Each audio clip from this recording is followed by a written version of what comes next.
It's not my Sharona, I swear. It's honestly not. No, it's not my Sharona. Hey, how come my Let's Go Brandon is backwards behind me? That's not good. It's kind of funny because when we loaded up today for the Dennis Prager Show, and by the way, welcome to the Dennis Prager Show. My name is Bob France, coming to you live from Cleveland, Ohio, the ReliefFactor.com studios of AM 1420, The Answer. I am the host of Always Right on this station, weekdays Eastern Time from 9 to 11. Anyway, when I was loading up for the Dennis Prager Show today, I put in my backdrop, which is my Let's Go Brandon backdrop, and it showed up in reverse to me. So I reversed the image and loaded it back in, and it showed up correctly. Now that we're live, it's reversed again. I don't know, somebody's going to have to explain that to me. Somebody in the Skype world is going to have to explain that to me, because this is how it's coming out. So we'll flip that during the first commercial break, I promise you. If you are watching the program and not just listening to the Dennis Prager Show, you will know what I'm talking about. You see the Let's Go Brandon banner behind me reversed. That's not cool. We'll fix that up for you, I promise. I am a believer in Let's Go Brandon, by the way. I think it is the most phenomenal accident maybe in the history of modern, if not all, American politics. I mean, honestly, a happy accident. There's no other way to say it. It was an accident. It wasn't intentional. The reporter for NBC, who was interviewing poor Brandon Brown, I think that was his name, after his victory at a NASCAR race, during the fall, when so many large crowds at college football stadiums, baseball stadiums during the World Series in October, at NHL hockey rinks, and yes, at NASCAR races. For crying out loud, they Let's Go Brandoned him when he went down to Kentucky to tour the tornado damage. All of this, of course, traces back to that NASCAR race in which a hapless NBC reporter interviewing the winner of the race, Brandon Brown.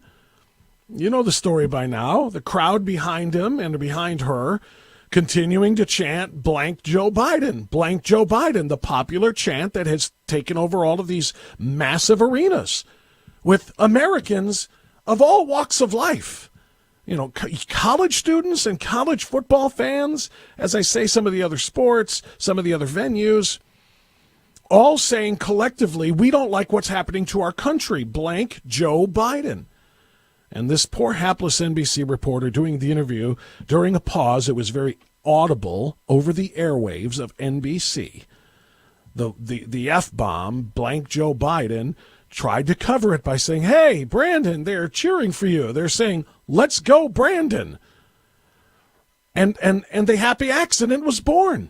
Do you know that there are, I want to say, at least 10, maybe a dozen stores, primarily up in the American Northeast, that are solely Let's Go Brandon stores? That's all they sell. They sell Let's Go Brandon hats, Let's Go Brandon T-shirts, Let's Go Brandon coffee mugs, Let's Go Brandon bumper stickers, visors, banners, I don't know, whatever else you can slap it on. There are stores dedicated to saying blank Joe Biden, but without saying blank Joe Biden. It's why the left is going so ballistic over it. I'm a believer, man. I'm just going to tell you. I know a lot of people, it's rude and it's crass and it's unbecoming of conservatives, particularly conservative Christians or moralistic people, Jews and Christians and people of values and faith shouldn't be saying such things. And my response to them is, blow it out your windpipe. Blow it out your tailpipe, rather. Because this tells the story that we want to tell without being profane, so that we're not Robert De Niro standing on stage at the Tony Awards, saying the words F, but spelling it out, actually saying the word Donald Trump. Not just once, but twice, to standing ovations from the Hollywood/New York elite crowd. Kathy Griffin, the comedian, holding up the severed head of Donald Trump symbolically indicating what they want to do. Rap videos in which a Donald Trump lookalike is stabbed to death on stage, a la Julius Caesar. All of these horrific things where they didn't pull any punches and find pseudonyms or acronyms or something. They just said blank Donald Trump and let's celebrate the idea of killing Donald Trump.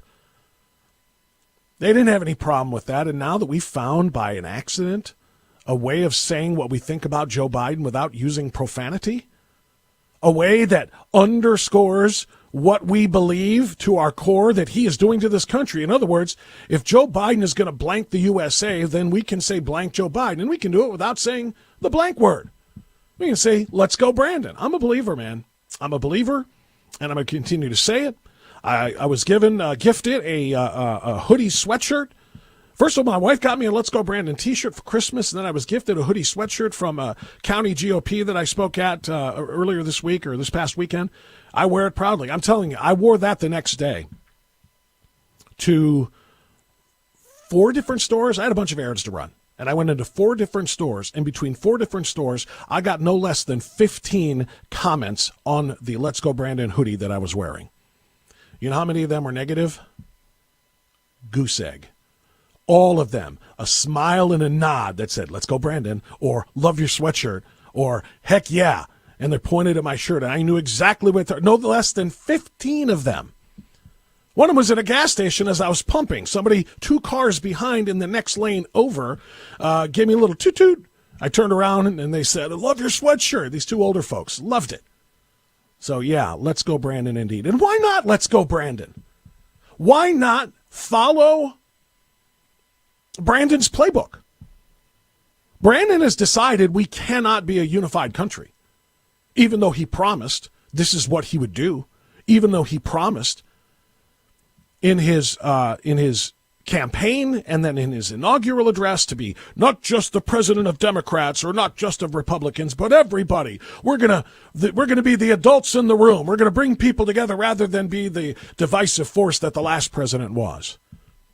He has spent the first calendar year of his presidency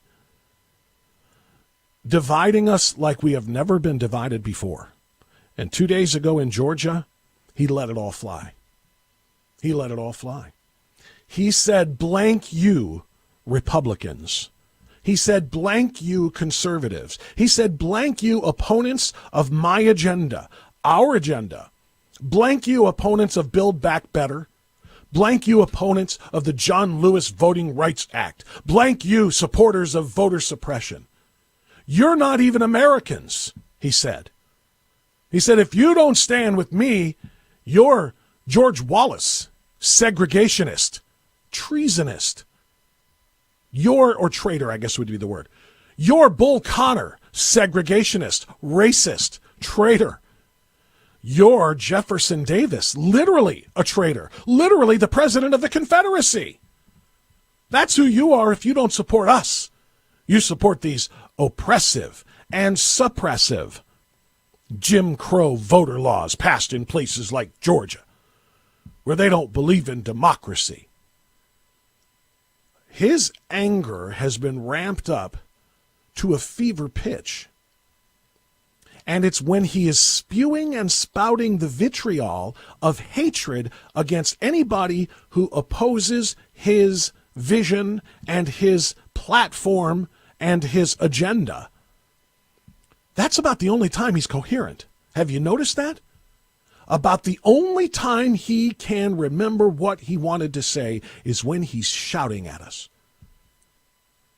Do you remember when he was expressing his support for the $400,000 payments to every parent who had their child taken away and every child that was, quote, taken away during the separations during the time, back at a time when we used to actually apprehend and detain illegal immigrants at the border. What a crazy idea that was, right? But do you remember this? You remember the screaming? Do you remember if you have come to the United States and you've had your child taken away, he's gone, he shouted at us, then you deserve some compensation for that. the idiocy of the argument and of the statement and of the platform aside, it's about the only time he's coherent is when he's mad. The question is, why is he so mad? And I think there is a good reason why he's so mad. And that reason is because the polling is out again, and it's worse than it's ever been. I'll tell you about that, and we'll get into some of the audio. And, of course, we welcome you. 8 Prager 776 is the number, 877-243-7776. I'm Bob France, in for Dennis. Right back.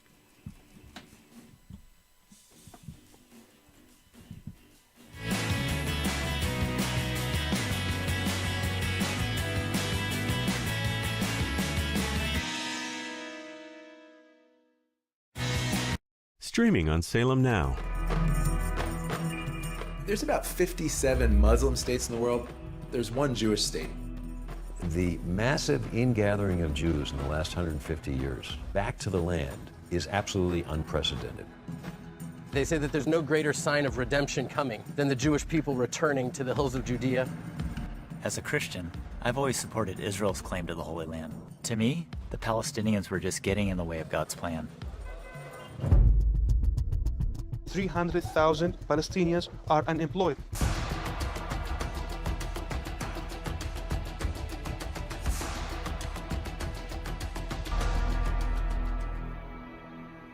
In spite of all the years of conflict, there's hope here, if you know where to look for it. Stream on your phone, tablet, or TV. Look for Salem Now in the App Store or go to salemnow.com. Streaming on Salem Now. The public would be outraged if they knew the truth.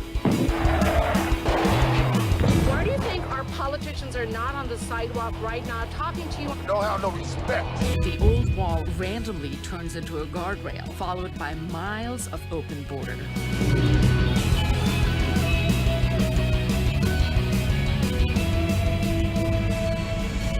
Human trafficking. That journey is extremely dangerous.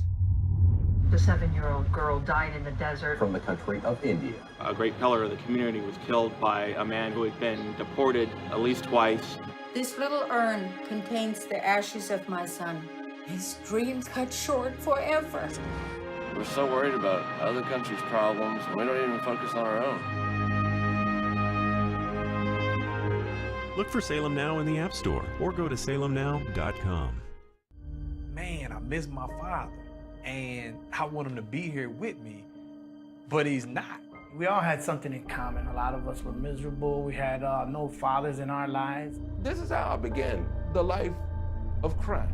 I desired to have a father who would tell me that what I did was wrong.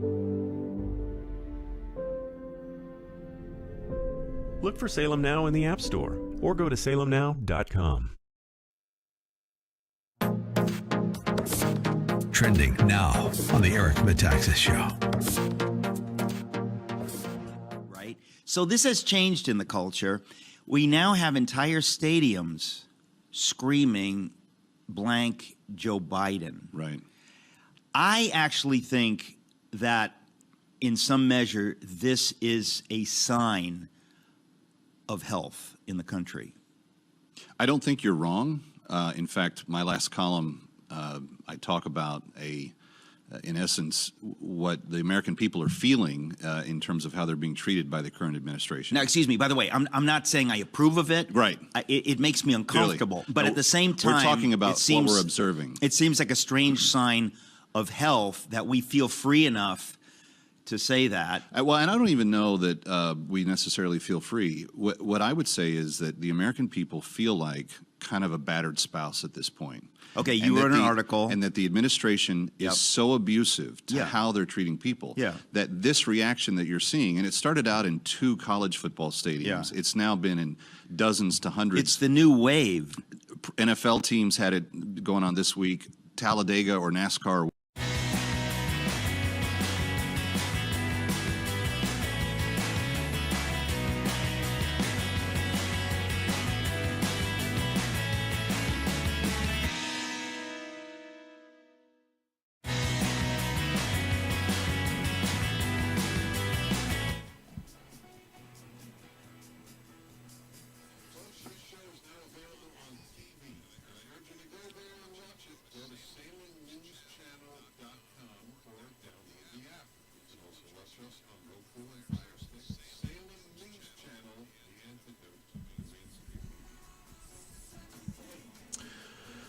21 minutes after the hour, Bob France sitting in for Dennis Prager. I think we've got it fixed now. It's a kind of a bizarre thing. It's like a double negative, if you know anything about grammar or English. It's kind of like a double negative. When you flip the background banner correctly, it broadcasts out to you if you're watching the show on DennisPrager.com or on the Salem News channel. And then it broadcasts to you backwards. But when I flip it backwards for me, it shows up forward for you. So now you can see the Let's Go Brandon backdrop if you are watching the show in addition to listening to it. Bob France in for Dennis Prager live in the ReliefFactor.com studios. You probably also notice the logo. I love to wear the Hillsdale, my Hillsdale quarter zip that I got at the Hillsdale bookstore when I was last on campus. And I go to campus a lot because I'm a Hillsdale dad. My daughter's a junior there and is absolutely killing it and is setting herself up for life at one of the best colleges in America. And I love to tell you about that and talk about freedom and to defend freedom. That's what Hillsdale's all about. And I know you love the Constitution. So do I. So does Hillsdale, the best liberal arts college in America. Hillsdale's mission is pursuing truth and defending liberty. It gives its undergraduates and graduate students the best education. It's working to make this education available to all, from offering free online courses. Who does that? To helping support great K-12 schools. But today I want to tell you about Hillsdale's free monthly speech digest of liberty. It's called Primus. Over 6 million households and businesses receive Primus for free each month. I get it. And you can join them by subscribing at PragerForHillsdale.com. There are no strings attached. Generous donors who love free to make it possible for Hillsdale to send Primus to you for free. Primus, it's one of my favorite publications. It's short, smart, useful, and fun. Start receiving your very own copy of this great digest of liberty at PragerForHillsdale.com. That's PragerForHillsdale.com. So, talking a moment ago about why Joe Biden is so angry, I want to tie two things together here. I had a caller on my local show in Cleveland that I just told you about, which is on WHK. It's called Always Right. I had a caller who said, I'm getting a little nervous because Republicans sound so confident about November, about the red wave. And I have upped that, by the way, on my program to the red tsunami. It is literally going to be a tidal wave that envelops and swallows up the Democrat majority in the House and in the Senate. I truly believe it. I truly believe there's going to be a 30 to 40 seat margin of victory for the Republicans in terms of controlling the House and maybe a 4 or 5 seat margin in the Senate. I think all of that is very, very possible. But a caller said, hey, how can you be so certain? Why aren't you and aren't we kind of counting our chickens before they hatch? And I said, I don't really think so. And here's a couple reasons why. No American president has ever been this unpopular at this stage of their term in modern American history since polling really began. The latest comes from Quinnipiac, and it was literally just released yesterday. And the survey finds that Joe Biden, nearing the 1-year mark, which is coming up, next Wednesday, Thursday? The anniversary of his inauguration, his illegal inauguration in my estimation. But coming up on that anniversary, he has an approval rating of 33%. His disapproval rating is 53%. That's 20 points underwater. And this Quinnipiac poll mirrors results done by several other polling surveys. His grades on the jobs that he has done are so anemic even with Democrats counted in the surveys. But when you take Democrats out and just look at independents, that's when the news gets really dire for Joe Biden. Joe Biden's popularity among independents is even more disastrous. Let me pull that number up here because I did save it from earlier this morning as I was preparing my show. His rating among independents is not readily available to me. My apologies, but I know it was down in the teens. 33% overall. That counts Democrats who are going to say, yes, I approve, no matter what he does. 33% overall. The rating among Republicans is in single digits, and among independents, it's in the teens. No one has ever been this unpopular. That's one of the reasons he's angry, and it's one of the reasons I am not counting my chickens before they hatch. I truly believe that America is done with this leadership, with this near-socialist, wannabe Marxist leadership at all levels of Democrat federal government. I truly believe that. And if you say, well, polling shouldn't be enough, Bob, to make you that confident, to make us feel like it's in the bag, then I'll say to you, okay, how about the fact that Joe Biden went down to Georgia looking for a vote to steal? He was in a bind because he's way behind. And he's really, I don't have a rhyme for steal. He's trying to make a steal. Quite literally, I want you to listen to what Joe Biden went down to Georgia and did and said. What Joe Biden did was go down there in a move of desperation to say this state of Georgia is emblematic of 20 other red states or red-leaning states that are trying to suppress the vote. They don't believe in democracy. They believe in suppressing particularly minority votes, particularly black votes and Latino votes, because they know that if all Americans are allowed to vote, they won't have this big red tsunami, this big red wave in November. The reason my confidence is justified is because they are ready to undo over 200 years of Senate rules, customs, and traditions by abolishing the legislative filibuster to push through the John Lewis Voting Rights Act that would make it essentially impossible for states to conduct fair and free elections, meaning they wouldn't be able to require voter identification. They wouldn't be able to limit the number of days of early voting. They wouldn't be able to limit unmonitored drop boxes. They wouldn't be able to eliminate ballot harvesting. They wouldn't be able to stop same-day registration without going through the Federal Department of Justice. That's what the John Lewis Voting Rights Act does. So how do I know I'm not too confident and we're not too confident if there wasn't reason for us to believe we are going to roll into power in November? They wouldn't be ready to abolish 2 centuries of Senate rules in order to try to stop it. It's their last gasp hope. They're desperate, and they know things are only going to get worse in 2022, not better. They have no answer for COVID. They have no answer for rising crime. They have no answer for inflation. The American people are going to be even more hungry for a change in leadership by the time 2022 comes to a close in November. That's how I know. I welcome your thoughts. 877-243-7776. My name is Bob France. I'm in for Dennis Prager. Right back.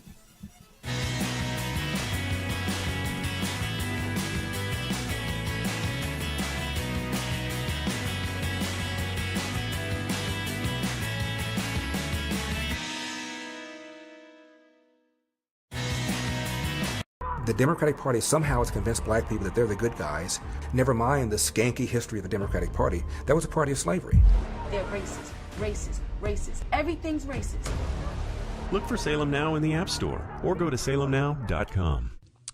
Don't you get tired of commercials screaming at you to buy gold now with inflated promises on future values? In an unregulated industry, you need honest, real experts to give you solid advice to protect your wealth and top picks on the best coins and bullion based on real-time data and historical trends. For example, as environmental policy becomes a hot topic, one precious metal that's been significantly undervalued for years is potentially set to surge. Nick Grovich, owner of AmFed Coin and Bullion, has long recommended this precious metal. Up to 600,000 ounces of this rare metal will be needed by 2030 to produce green hydrogen. Nick is doubling down on this pick, and you should too. Call Nick at AmFed Coin and Bullion to find out more. I've been friends with Nick for years, and he's my go-to guy when it comes to coins and bullion. I trust him. He is a good and very knowledgeable man. Call Nick at 800-221-7694, 800-221-7694, AmericanFederal.com, AmericanFederal.com. Not one mistake. Trending now on The Charlie Kirk Show.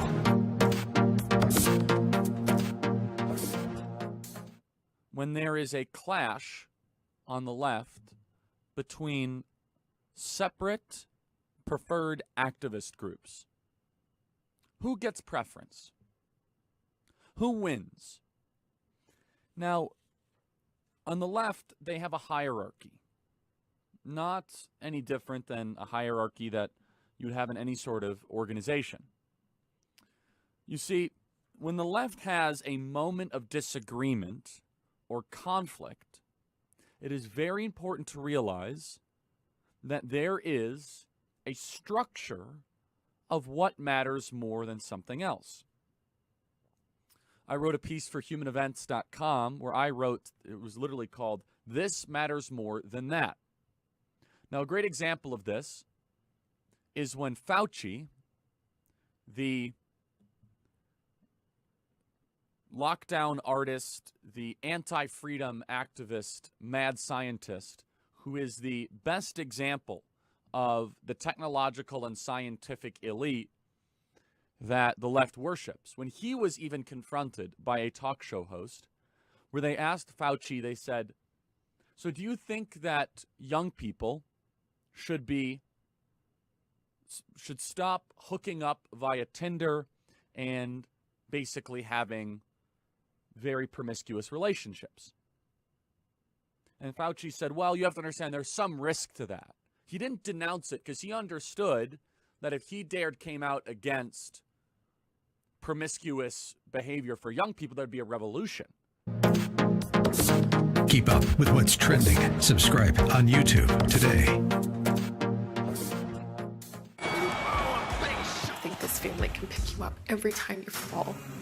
Every time I take one step forward. Well, Wright came in this morning. He wants to fight you. No one.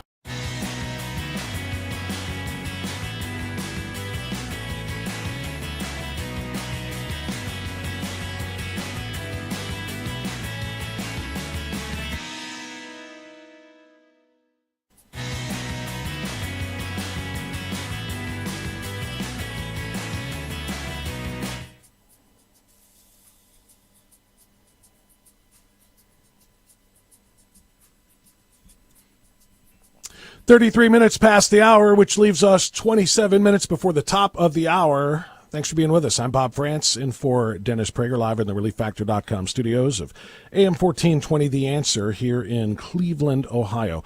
Appreciate you being with us. Phone lines are now open at 877-243-7776. That's 8-PRAGER-776. We'd love to hear from you. And I want to talk, and I want to listen to your reactions. I've got so much audio here, I could pretty much do the entire Dennis Prager show without talking, and it would all be very compelling and interesting to you. But I do want to hear from you instead. I want to play for you portions of what Tom Cotton did yesterday. Tom Cotton on the floor of the Senate, arguing in defense of the filibuster that the Democrats like Chuck Schumer want to abolish for the purposes of ramrodding through the John Lewis Voting Rights Act, which would give, again, Democrats essentially unfettered power to control all elections in the country, including allowing people to vote multiple times, vote late, vote if they're dead, vote if they've changed residences, changed states, and so on and so forth, essentially with no oversight whatsoever. So Chuck Schumer wants to abolish the filibuster. Tom Cotton yesterday made a strong-throated, full-throated defense of the filibuster, using the words of, not Tom Cotton, but the words of Chuck Schumer. Literally. The senator from Arkansas. Right now, we are on the precipice of a constitutional crisis. We're about to step into the abyss. I want to talk for a few minutes why we're on that precipice and why we're looking into that abyss. Let me first ask a fundamental question. What is the crisis that calls for the undoing of 2 centuries of tradition? Are senators merely doing their jobs as legislators, responding to a generalized public calling for the abolition of the filibuster? Clearly not. It is not the American people at large who are demanding detonation of the nuclear option. The nuclear option is being pushed largely by the radioactive rhetoric of a small band of radicals who hold in their hands the political fortunes of the president. Constitutional scholars will tell us that the reason we have these rules in the Senate, unlimited debate, 2/3 to change the rules, the idea that 60 have to close off debate, is embodied in the spirit and rule of the Constitution. That is what the Constitution is all about, and we all know it. It is the Senate where the Founding Fathers established a repository of checks and balances. It's not like the House of Representatives, where the majority leader or the speaker can snap his fingers and get what he wants. On important issues the Founding Fathers wanted, and they were correct in my judgment, that the slimmest majority should not always govern. The Senate is not a majoritarian body. So Senator Cotton went on to use more of Chuck. All of the words you just heard were not Senator Cotton's. I hope you understand what I'm saying and what he did.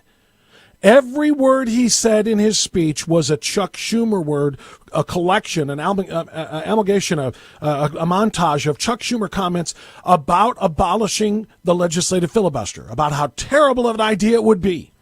Now Chuck Schumer is arguing that we must abolish the filibuster. Why? Because of the red tsunami.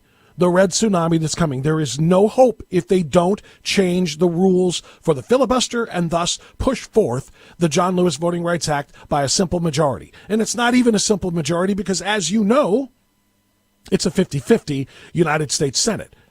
So literally what Chuck Schumer and what Joe Biden and what Kamala Harris, if you can find her in a moment of lucidity, what they want to do is literally silence the voices of half of the representation of the United States in the Senate. 50 senators representing literally half of the Senate and thus half of the country. Silence them. We don't even have a majority. We have a tie, with a tiebreaker being the vice president, but we literally have half of the votes in the Senate, and we want that to be enough. We want that to be enough to change how this country votes. We want that to be enough to abolish the filibuster. It's an insane proposition, but it's exactly what Schumer is calling for now. So is Biden. Despite Biden also spending many, days on the floor of the Senate throughout his 40 years in the Senate, arguing against changing the filibuster rules for the same reasons that Schumer does. But now that their political lives are on the line, now they're ready to say, forget about all that stuff we said for the last 40 years. Only listen to what we're saying right now. Well, we are listening, and we're going to respond. Bob Franson for Dennis, right back.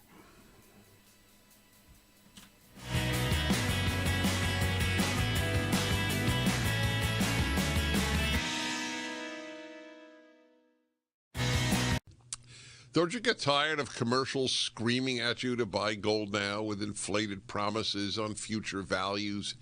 In an unregulated industry, you need honest, real experts to give you solid advice to protect your wealth and top picks on the best coins and bullion based on real-time data and historical trends. For example, as environmental policy becomes a hot topic, one precious metal that's been significantly undervalued for years is potentially set to surge. Nick Rovich, owner of AmFed Coin and Bullion, has long recommended this precious metal.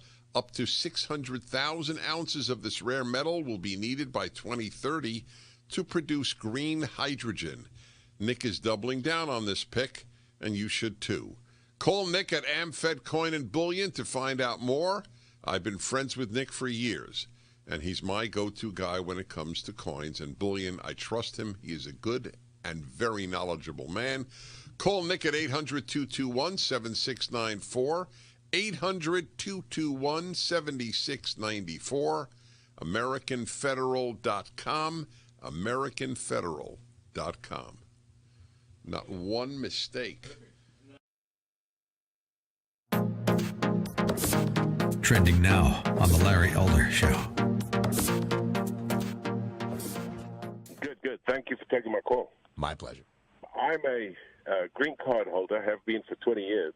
Thank you. From where? When I first from South Africa. Excellent. Thank you. When I came into this country, I had to have blood tests to see that I didn't have syphilis, gonorrhea, HIV. I had to show all kinds of vaccinations. I had to show means to be able to support myself, et cetera, et cetera. So my point being is that the law is not being upheld as we understand it. And so I don't understand how they are circumnavigating the law again. I mean, obviously allowing these people into the country in the first place without proper vetting, etc., is one of the ways. But I mean, the laws are written for legal immigration. There are methods and ways of doing it. They say the system is broken, but it's not broken. It functions. Greg, I am deeply in your debt. Stay where you are because I've got a couple of questions for you, but just an addendum to your magnificent remarks. The system is not broken. We totally have a system that is set up to work if the laws that are on the books will only be enforced. But that's a huge if, and they are being intentionally ignored. So 20 years you've been here, right? And as someone who's actually followed the law, share with me a couple of minutes of your experience on whether it was too easy, too hard, or just right. I think it was just right. Keep up with what's trending. Subscribe on YouTube and at rumble.com. Streaming on Salem Now. The Democratic Party somehow has convinced black people that they're the good guys. Never mind the skanky history of the Democratic Party. That was a party of slavery. He said, listen, I gotta give these niggas enough. Not too much, but enough that I'll have them voting Democrat for the next 200 years. The race grievance industry would have you believe that blacks get up and think about nothing else except race. If I tell you this is racist, yeah, I would get you emotional. There is a whole big cottage industry for racism. If racism went away, a lot of people would be unemployed.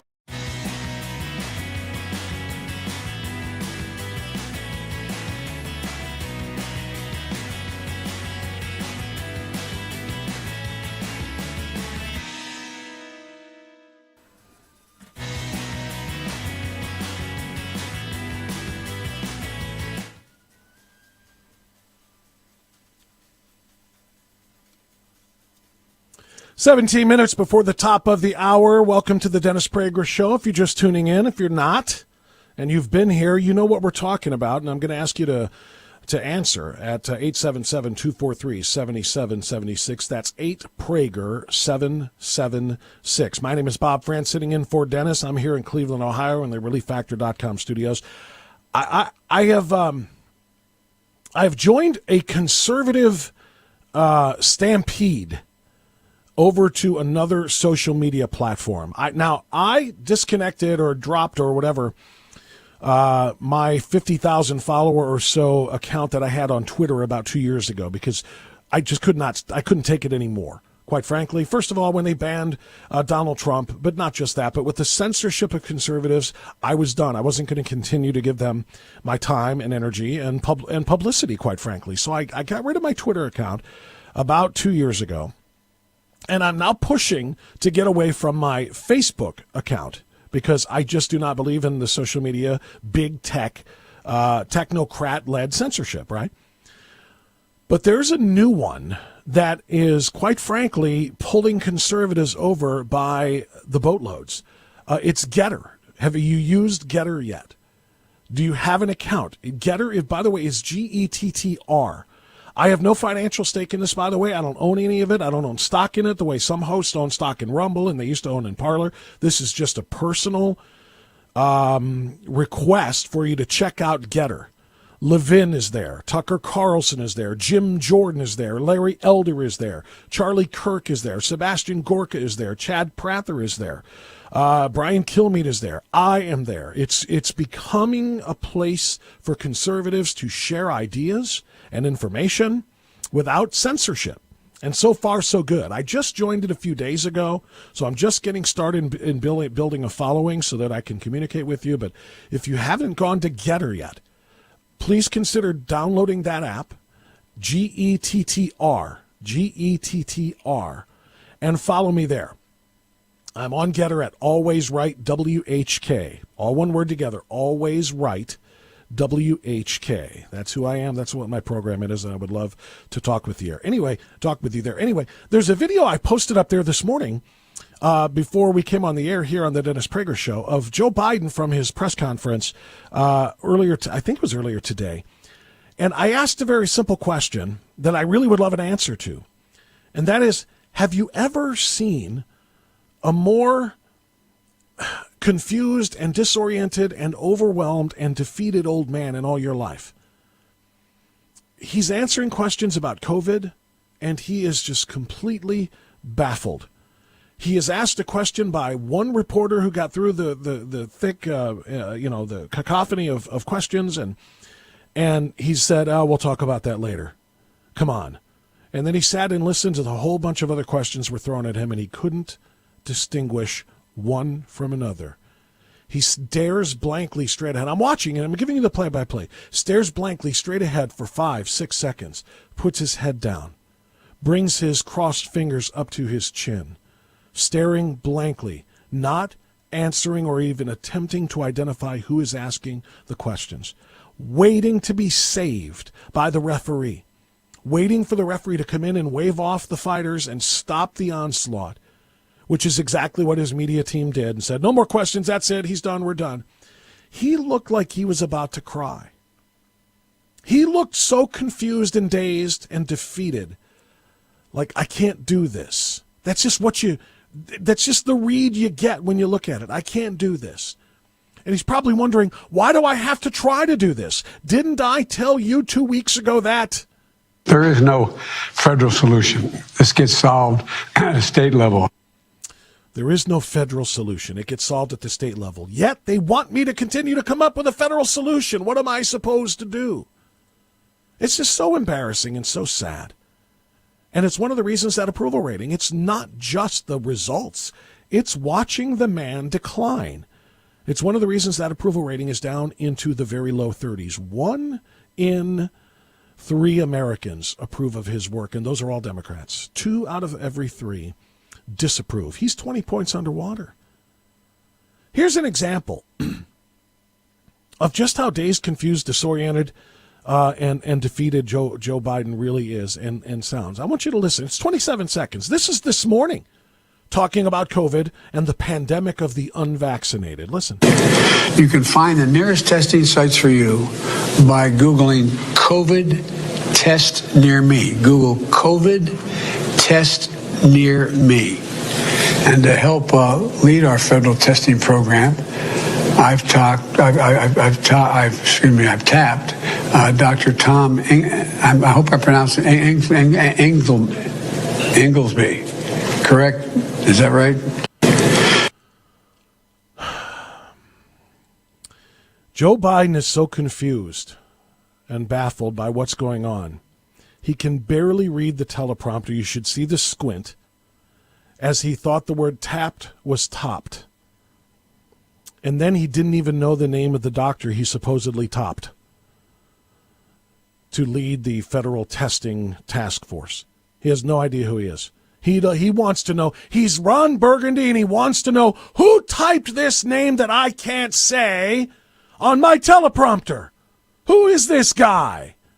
To help lead our federal testing program, I've tapped. He can't read the teleprompter and can't tell an A from an O. Who'd you top, Joe? Dr. Tom, I hope I pronounced it, Inglesby. Correct? Is that right? He doesn't know. And they wonder why they're underwater. They wonder why the tsunami is coming. Just listen to the man. And it's painful. I have to acknowledge it is painful to hear. 877-243-7776. I want to go to Glendora, California first. Tom, thank you for your patience. You're on the Dennis Prager Show. This is Bob. Go right ahead. Hey, thank you very much, Bob. 3 quick points. Number one, the history of the world is good versus evil. Good emanates only from God, evil from the devil.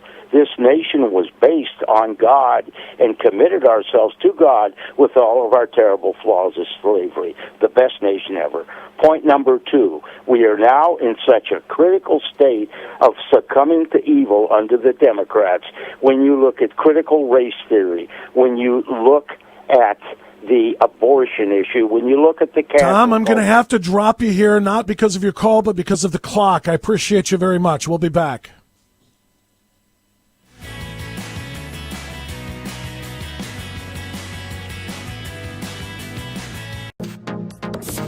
Trending now on the Dennis Prager Show. When I started teaching, I was only 25. I was only 7 years older than my students. That's not a great span of time for between a man and a young woman, and it is a daily distraction. That's right. It is. I thank you for your honesty. That is exactly right, and it is not his fault. He's built that way.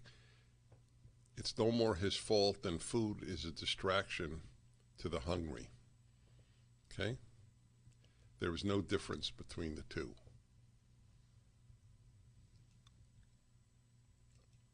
So, I'll tell you an interesting story, really interesting. Many years ago, and I can't find this on the internet, maybe one of you can, and that would be of great help to me. I only remember that he was from a university in Indiana, but I don't remember which university. What did it say, Sean? So a professor did a study and found that one of the two groups, I don't remember the second, of men most likely to divorce were high school teachers. And I think college teachers. In other words, men around a great number of young women divorced at a greater rate than any other men. And I had that professor on with that study. So if you could find that, I could read it to you. Keep up with what's trending. Subscribe on YouTube today.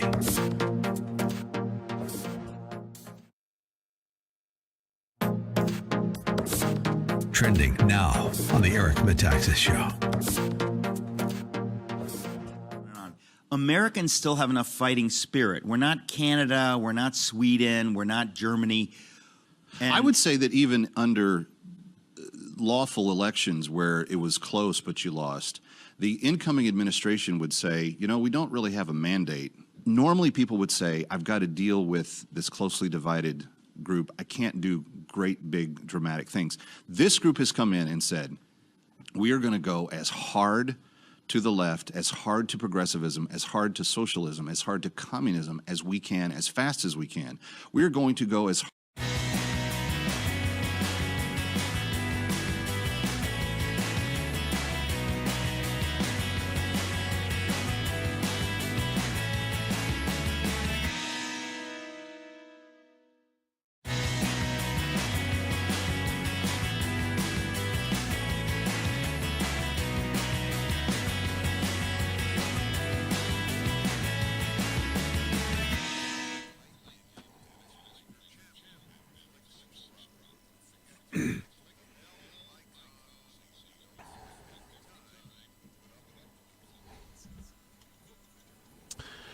I got to tell you, I love Dennis. I love Dennis's platforms. I love his channels. I love PragerU. I wish he would get them off of YouTube. YouTube needs to be regulated. Google needs to be regulated. I had an interview this morning with Ohio Senate candidate J.D. Vance, who wrote an op-ed calling for the regulation of Google and YouTube as common carriers, just like telephone services. Telephone companies are common carriers. Telephone companies cannot deny you service because of your political affiliation or because of your political viewpoints. Why should Google be any different?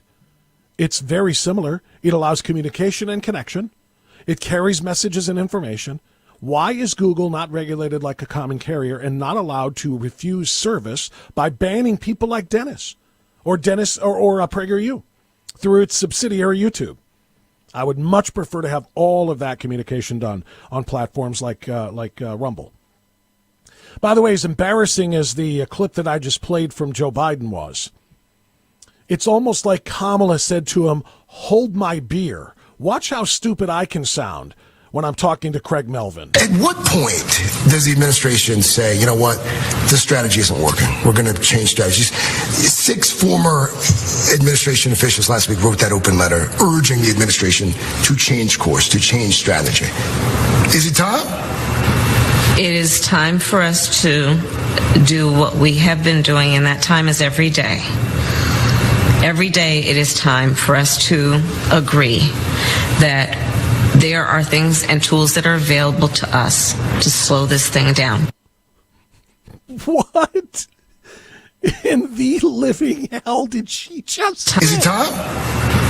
It is time for us to... Is it time? Is it time?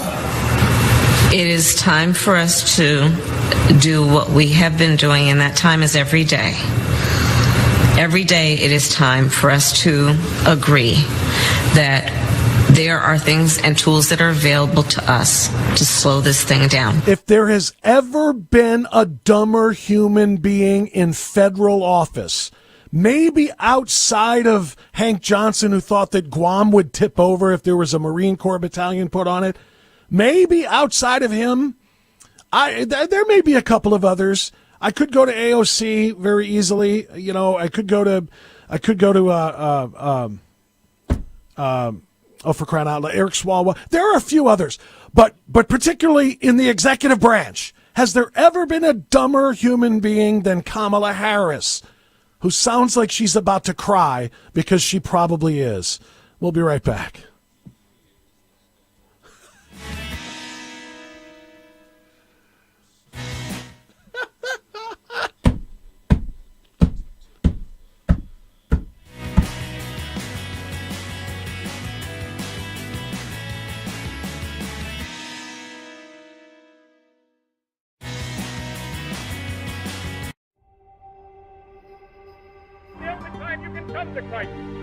You ever thought of going to seminary? Look for Salem Now in the App Store or go to salemnow.com. The Democratic Party somehow has convinced black people that they're the good guys. Never mind the skanky history of the Democratic Party. That was a party of slavery. They're racist. Everything's racist. Look for Salem Now in the App Store or go to salemnow.com. Streaming on Salem Now. Tesla was a genius. His most amazing discoveries thought to be written in a lost journal. Now, in the right hands, it could revolutionize the 21st century. You can stop an earthquake. Doesn't that mean you could start one too?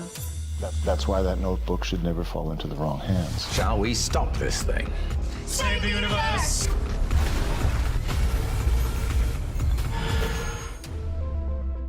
Look for Salem Now in the App Store or go to salemnow.com. Judge Thomas, you solemnly swear to tell the truth, the whole truth, and nothing but the truth, so help you God. I do. I was under constant attack. You're not really black because you're not doing what we expect black people to do. This is the wrong black guy. He has to be destroyed. So you'd still like to serve on the Supreme Court? I'd rather die than withdraw from the process. Look for Salem Now in the App Store or go to salemnow.com. This is a story of how 1 million children were placed with local foster families.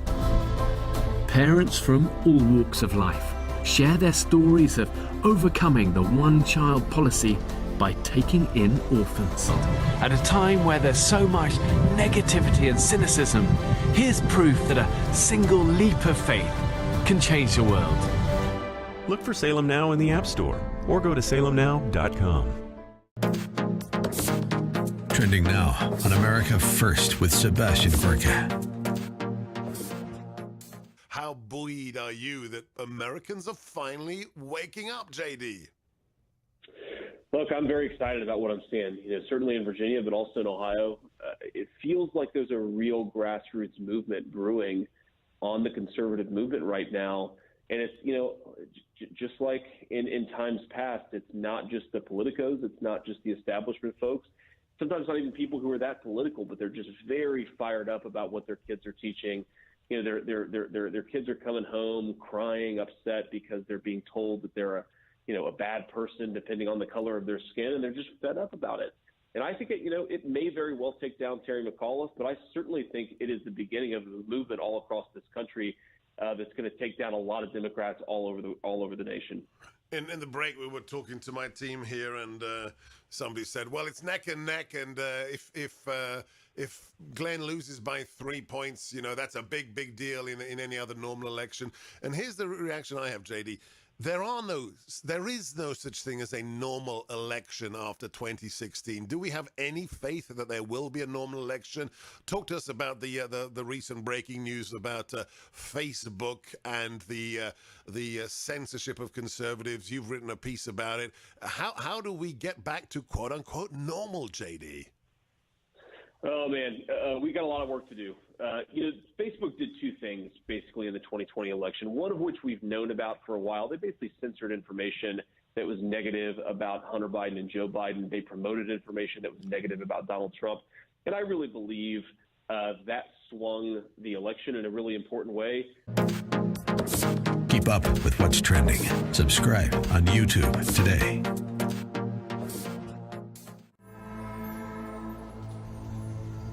You called your son, and you personally promised him you would be here. Lucas, I don't know how to help you! Your daddy loves you, you gotta know it, pal! Prayer is a powerful thing, Ethan. It really does work, if you believe. Look for Salem Now in the App Store or go to salemnow.com. This is why we're fighting for the soul of America. You should be able to share ideas without fear of being fired from your job or shouted down. You are not to be heard. This is one of the few things we have no precedent for in the United States. You have the right to remain silent. Look for Salem Now in the App Store or go to salemnow.com. Streaming on Salem Now. The public would be outraged if they knew the truth. Why do you think our politicians are not on the sidewalk right now talking to you? No have no respect. The old wall randomly turns into a guardrail, followed by miles of open border.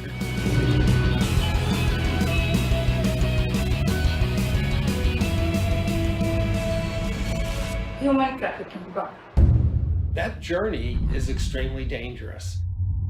The 7-year-old girl died in the desert. From the country of India. A great pillar of the community was killed by a man who had been deported at least twice. This little urn contains the ashes of my son. His dreams cut short forever. We're so worried about other countries' problems, and we don't even focus on our own. Look for Salem Now in the App Store or go to salemnow.com. Streaming on Salem Now. This is why we're fighting for the soul of America.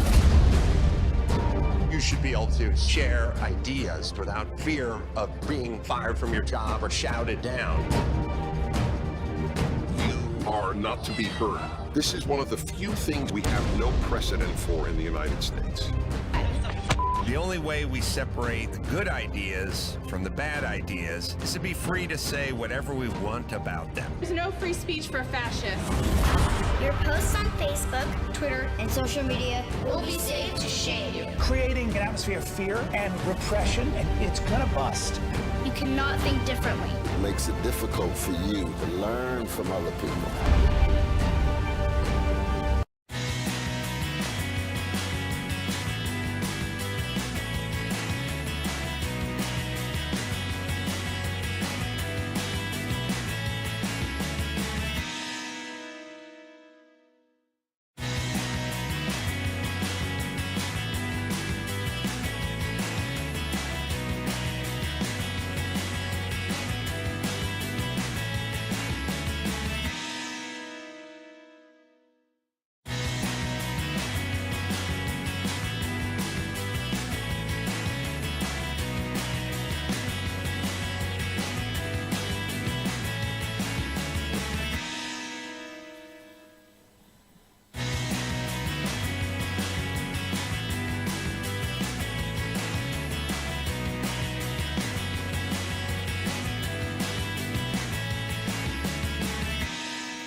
Just waiting for that to kick in there for a second. Doing the walk of life on the Dennis Prager Show. Hour number 2 underway. Welcome. Good to have you with us. I'm not Dennis. You probably could tell that. A little slight difference in our voices, maybe our deliveries as well. But I am always honored to speak with Dennis's brilliant radio audience. My name is Bob France. I'm in Cleveland, Ohio, and the ReliefFactor.com studios of AM 1420 The Answer. My daily show goes from 9 to 11. It's called Always Right. Why? Because that's what I am. Always right, never left. And yes, always correct, never wrong. Why? Because we don't just give opinions. We give sourced, cited, and informed opinions. That is why you cannot dispute the opinions and information you are given on this program, at least when I'm around. So I challenge you to challenge me on that claim. Dial me up, 877-243-7776, 8Prager-776. Either one of those numbers will get you to me. Actually, it's the same number. I just gave it to you two different ways. At any rate, we'll go back to the phone calls in a second. I want to share something with you as we begin this hour of the Dennis Prager Show. And this is a little bit of a kind of a self-pat on the back or a self-high five, but it's not for that reason. I smelled a rat from the very beginning. And I said this on the air. I could probably go back and pull the tape if I had to.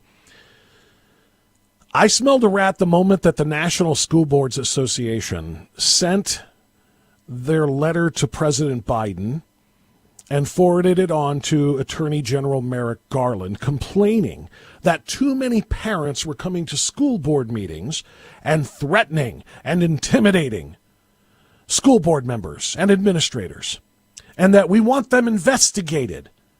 Investigate them as domestic terrorists, the letter said. And it was only a matter of a couple of days before immediately Merrick Garland had the FBI on the job.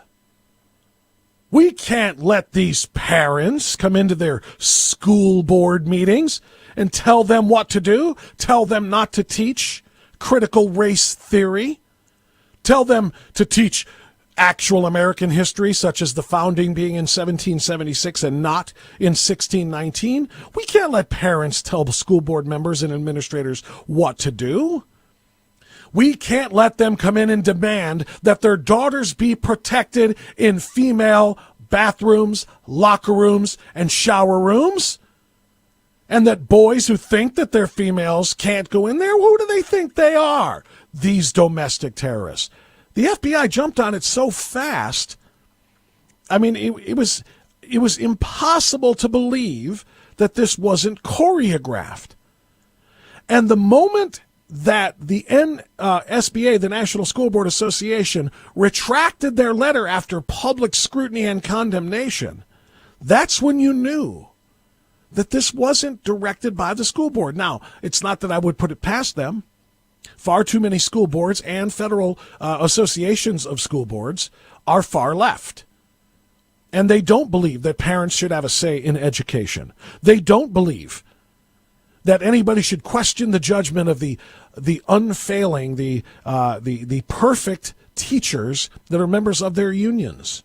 Teachers are the experts. They are the educators. Parents, you don't have any say in education. Step aside, know your lane, or stay in your lane, and know your role. But the NSBA wouldn't have written this letter without prompting from the Biden administration, who knew that what the parents were doing was gaining nationwide attention for their condemnation of all of these radical left-wing things that are being done in our schools. It used to be we'd only worry about the college, higher education route. Then it was the high schools. Then it was the middle schools. Now it's K and on up. They needed somebody to rein these parents in, and somebody had to make a complaint in order for it to be done. Merrick Garland, Joe Biden couldn't have just said, hey, sick the FBI on these parents unless there was a complaint. Somebody was threatening, intimidating, or harassing teachers. Therefore, we get to ride down on all parents who even suggest such things. And now we come to find this out. A newly obtained email exchange shows that the highly controversial September 29th NSBA letter that directly resulted in the FBI using counterterrorism tactics against parents, that letter was drafted and sent to Joe Biden and Merrick Garland at the direction of Miguel Cardona. Who's Miguel Cardona? That would be the Secretary of Education in the Biden administration. This email, obtained by the activist group Parents Defending Education through a FOIA request, raises serious questions about the administration having predetermined to go to war against parents and just needing somebody to file a complaint in order to launch their campaign. And there it was. Now, one would think that this is heavy. One would think that this would lead newscasts on the networks. And yes, even on the MSNBC and CNN Democrat highlight machines. You can't ignore this. A member of the Biden cabinet solicits the NSBA to write a letter to Biden complaining that the parents are intimidating and harassing school board members like terrorists, and that Biden needs to tell his DOJ to get the FBI involved to call those parents off. I mean, this is collusion among high-ranking cabinet officials to attack parents who are concerned about their children either being indoctrinated by leftist orthodoxy through critical theory or through the LGBTQ rainbow agenda, that all of their kids were in serious jeopardy, quite frankly, when they're supposed to be learning, and instead they're being indoctrinated, and if they refuse to go along with said indoctrination, then they're being canceled and ostracized by classmates, by teachers, and more. The parents were wise to this. The parents were coming to make changes in school board races all across the country. And so they had to be stopped. And so the Department of Education Secretary, Miguel Cardona, tells an outside group, the NSBA, we need you to file a complaint, tell the president, and he'll tell the attorney general that you feel intimidated, that your board members feel harassed, and then we'll come get them. Then we'll come and get those parents. But ABC, NBC Nightly News, CBS Evening News ignored the story completely. Didn't mention it in passing. Not 15 seconds on the way into a commercial break. By the way, you know that letter by the NSBA that referred to parents as domestic terrorists? It was solicited by the Biden administration. We'll be right back. Not even that. Fox News' special report reported on it during their first segment known as the A Block. As of yesterday afternoon, the email exchange citing Cardona as the letter's solicitor was never reported on by CNN either. Not a second of coverage. Nor was it covered by any of the three major American news sources. The Associated Press nixed it. Nothing. No story here. The New York Times, forget about it. All the news that's fit to print, that's not news. Washington Post, zero. It has been completely ignored by the mainstream media. Can you imagine for 5 seconds had the Department of Education secretary under Donald Trump, had the secretary told an outside conservative group, file a complaint against liberal parents, file a complaint about harassment in some capacity, send it to President Trump. He'll send it off to the Attorney General, and the Attorney General will come down hard on those liberal parents. Can you imagine that? Do you know what would happen? You do, but are you going to say it? Another impeachment would happen over that. And quite frankly, if that administration was that dirty, it might be warranted. But not only is impeachment not happening here, it's not even being covered. Nobody knows it happened, because the mainstream media refuses to report on anything that makes Joe Biden or his team look like what they are, which is dirty, corrupt, and evil. If you're a parent, I want to hear from you. You were called a domestic terrorist, not by the NSBA, but by the Biden administration. I'm Bob France in for Dennis. We'll be right back.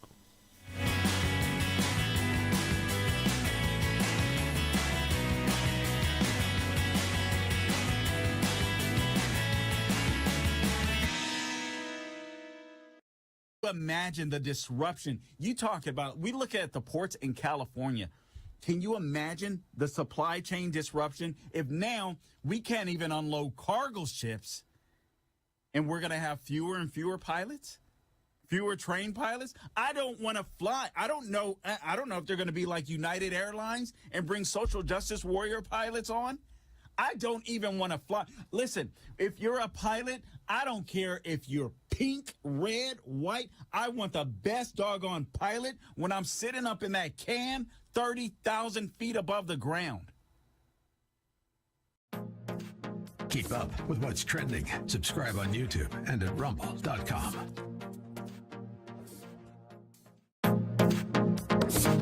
Trending now on the Dennis Prager Show.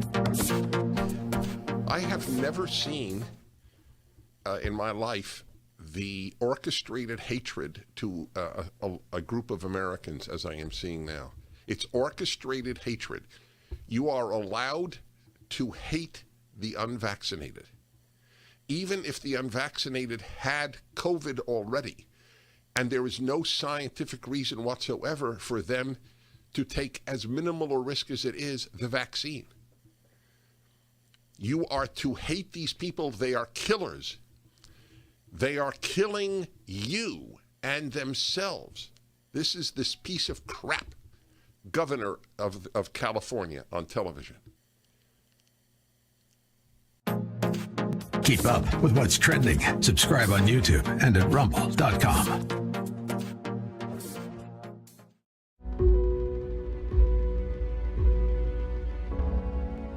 Schools are lining up to push the transgender agenda on kids and cut parents out of the equation. Go to salemnow.com. I grew up poor, which is even worse than being poor. We would have sandwiches with no meat. My American dream entailed working hard and making $20,000 a year. But I surpassed that goal and became a corporate CEO. We'll all be able to say, free at last, free at last. Look for Salem Now in the App Store or go to salemnow.com.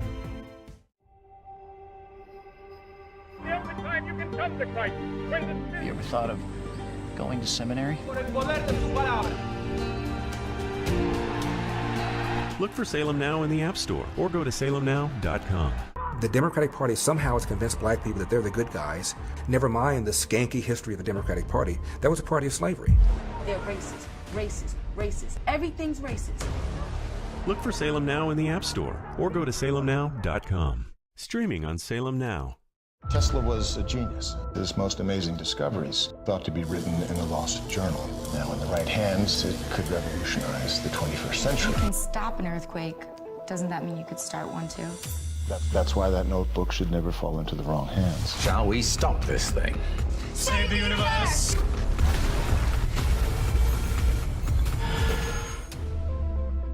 Look for Salem Now in the App Store or go to salemnow.com. Judge Thomas, you solemnly swear to tell the truth, the whole truth, and nothing but the truth, so help you God. I do. I was under constant attack. You're not really black because you're not doing what we expect black people to do. This is the wrong black guy. He has to be destroyed. So you'd still like to serve on the Supreme Court? I'd rather die than withdraw from the process.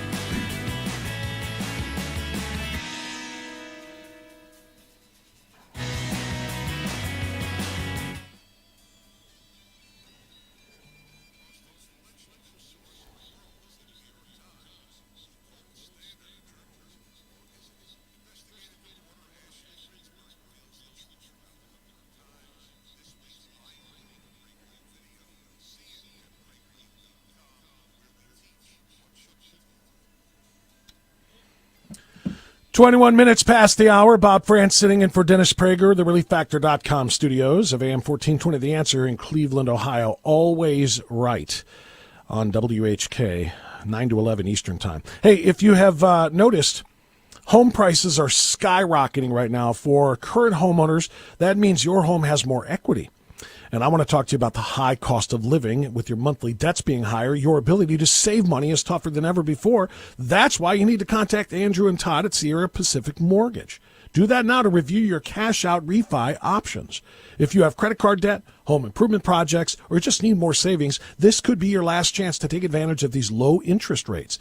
Andrew and Todd can help you get cash out while rates are still at historical lows. Go to andrewandtodd.com, fill out their simple form for a quick mortgage checkup, or call 888-888-1172. Andrew and Todd at Sierra Pacific Mortgage can help you get back to financial security.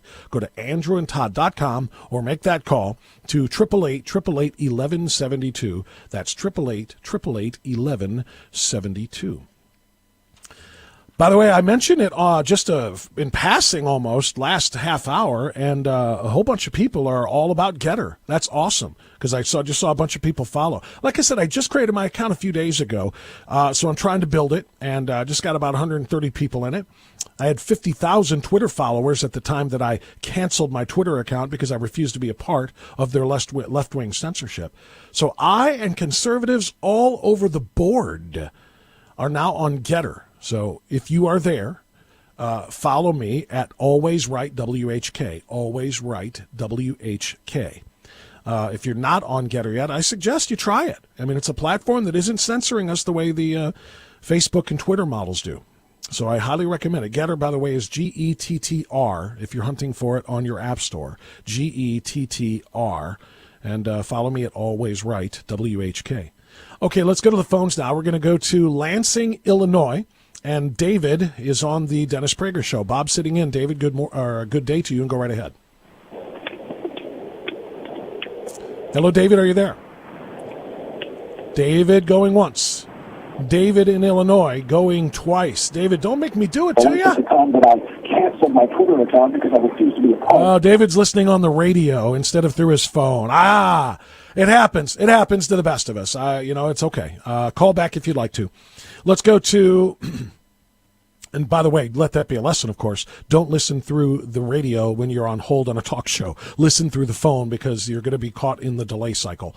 We're going to go next to where? How about to Glendora? Tom, you are on. Oh, wait a minute. Didn't we already have Tom on the air? Tom, are you still there? I'm still, Bob, thank you. I wanted to finish okay. up. Sorry, Tom. You were waiting to finish your call after the other segment because we got cut off. I apologize. Didn't know you were back up there, but go ahead, Tom. Make your final point. Thank you, sir. What Yes, you sir. said is so pertinent to the point I want to make.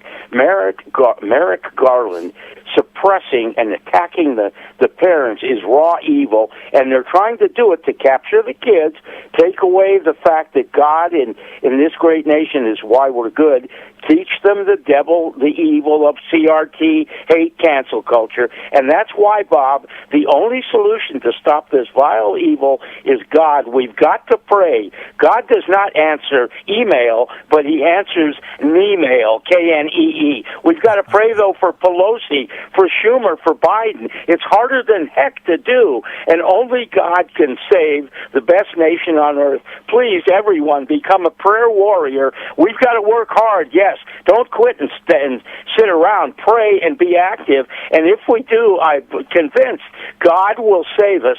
We were based on God. We've strayed. We've got to get back to him now before the best nation on earth goes down. God help us. Please save us. Tom, thank you so much. God bless you, sir. I've never heard that phrase before. He answers Knee-mail, Knee mail. That's beautiful.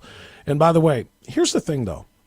I don't pray for a miracle to be handed down. I don't pray for God to twist the evil mind of a Nancy Pelosi or a Joe Biden or a Kamala Harris or an AOC. And I believe that their intentions are evil.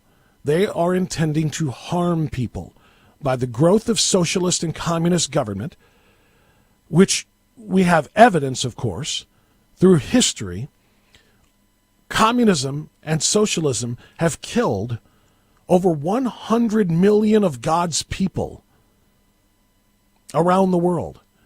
Those who push it and promote it now are evil. And I'm not asking for God to come down and take the evil away from those people. I don't know that that is the answer. What God does, and I believe, is God helps he who helps himself. God helps those who help themselves. And it's up to us to see what's right and to act on it.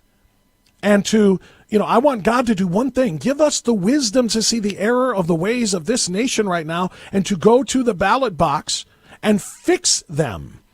And God to provide the wisdom to those who run the ballot boxes, those who are trying to conduct free and fair elections, so that we can, and God's will be done, but not by his hand, by ours, with his blessing. That's the way I see it. I'm in no position to be a preacher, a pastor, a reverend, a rabbi, anything of the sort. I'm not a biblical scholar. I am a Christian and I'm a Catholic. But I believe that God helps us when we help ourselves. This is up to us. Thank you for that phone call, Tom. Isaac is in Los Angeles. You're on the Dennis Prager Show, Isaac. It's Bob sitting in. Go right ahead. Hi, nice to talk to you. It's great that you mentioned Biden's decline, but I think the focus should be really emphasized on the policies of the Democrats. So using Biden's mental decline, once he's gone, then he's gone, and that's going to happen soon enough. But if those policies are still in place and not attacked and not shown for what they really are, we've accomplished very little with Biden leaving the stage.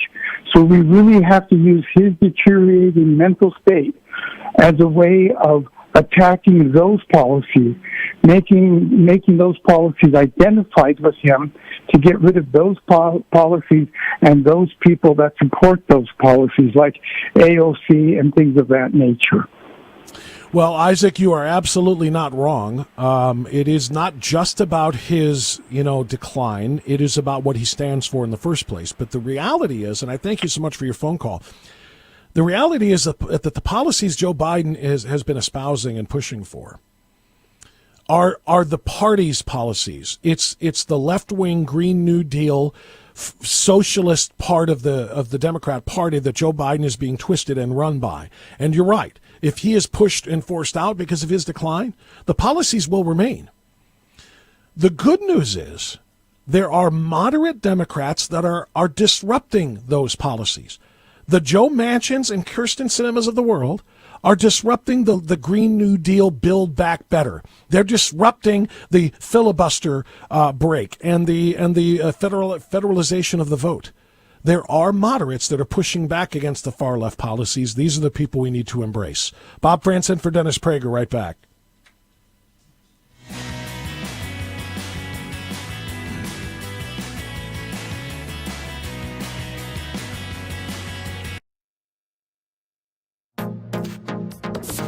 Trending now on the Larry Elder Show. Good. Thank you for taking my call. My pleasure.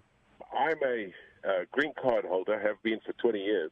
Thank you. From where? When I first, from South Africa. Excellent. Thank you.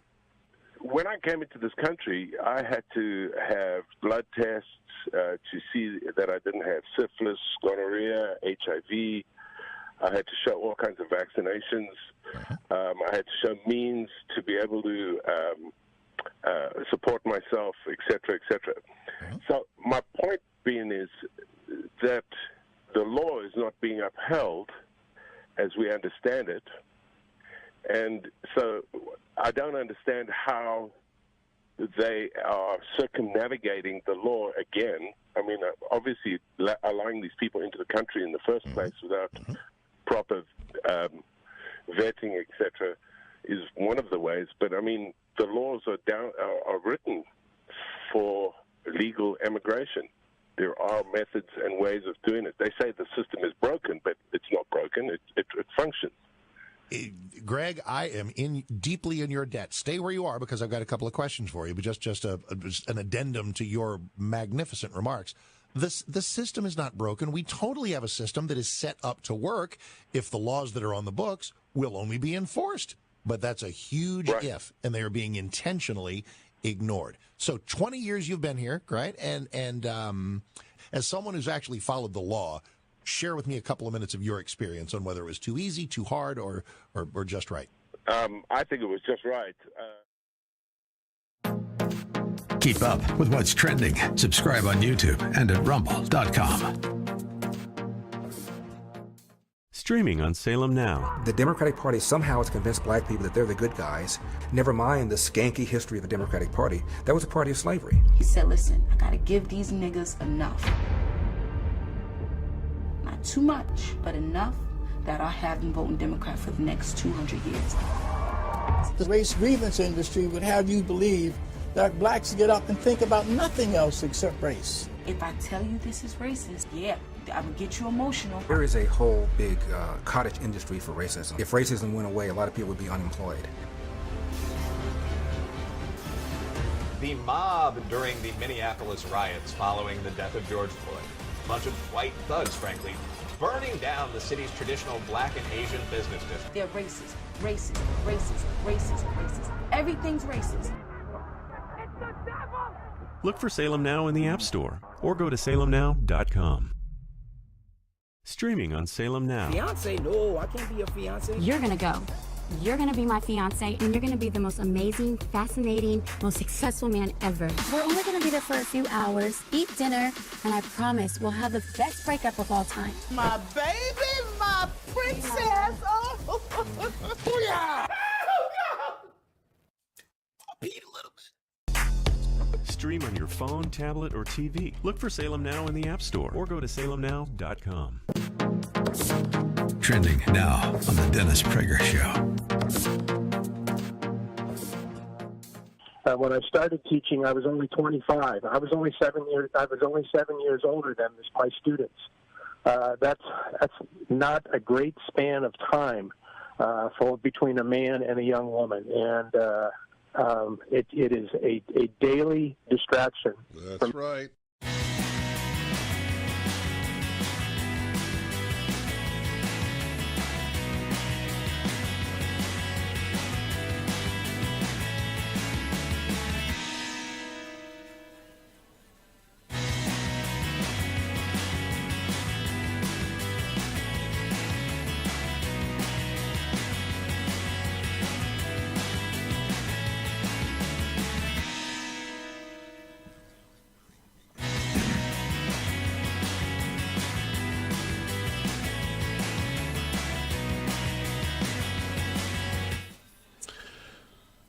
"34 minutes past the hour as we continue on the Dennis Prager Show.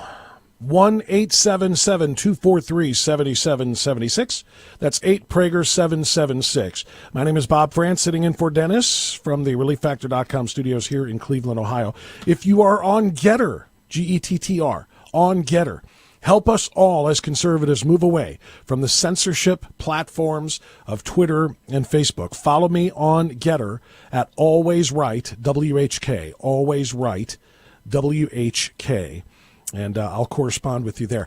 I just cannot get enough of the audio of Kamala Harris. If I may, just for a moment, let's pause the phone calls to listen to yet another example of her complete and utter idiocy. I mean, I asked this in hour number one of the broadcast. Has there ever been a dumber person sitting at the highest levels of the executive branch? In other words, either president or vice president.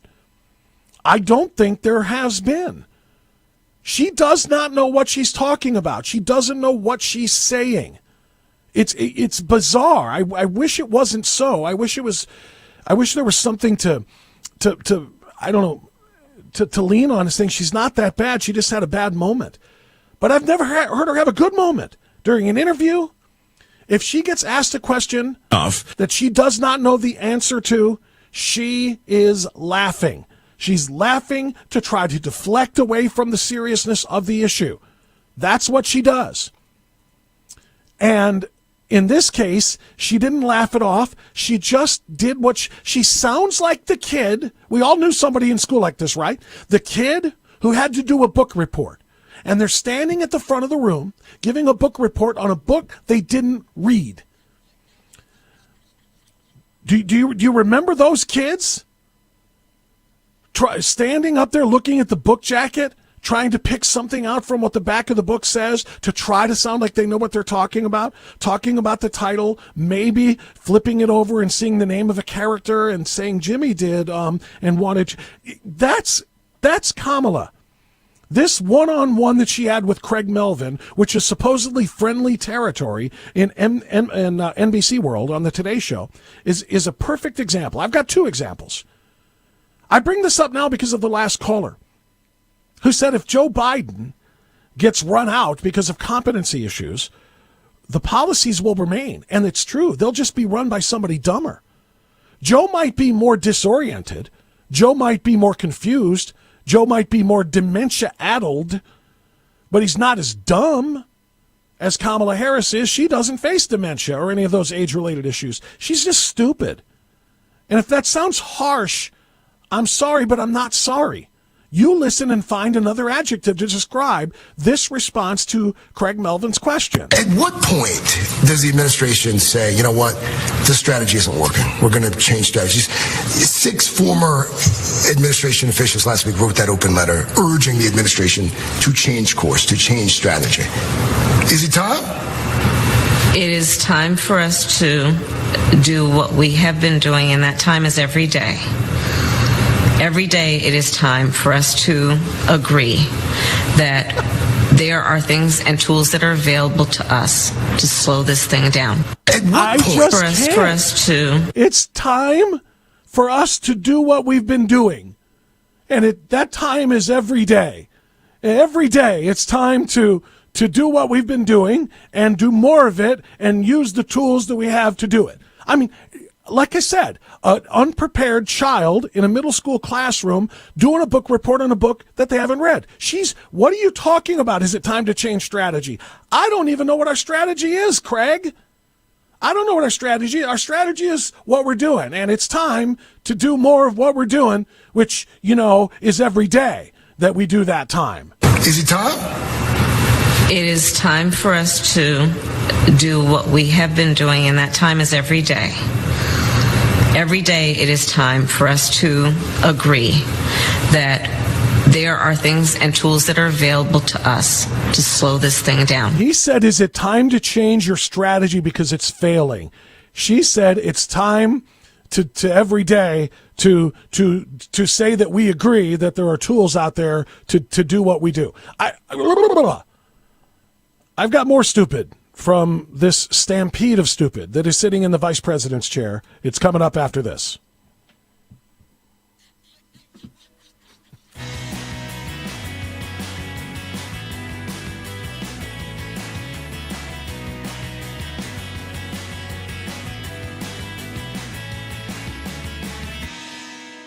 Judge Thomas, you solemnly swear to tell the truth, the whole truth, and nothing but the truth, so help you God. I do. I was under constant attack. You're not really black because you're not doing what we expect black people to do. This is the wrong black guy. He has to be destroyed. So you'd still like to serve on the Supreme Court? I'd rather die than withdraw from the process.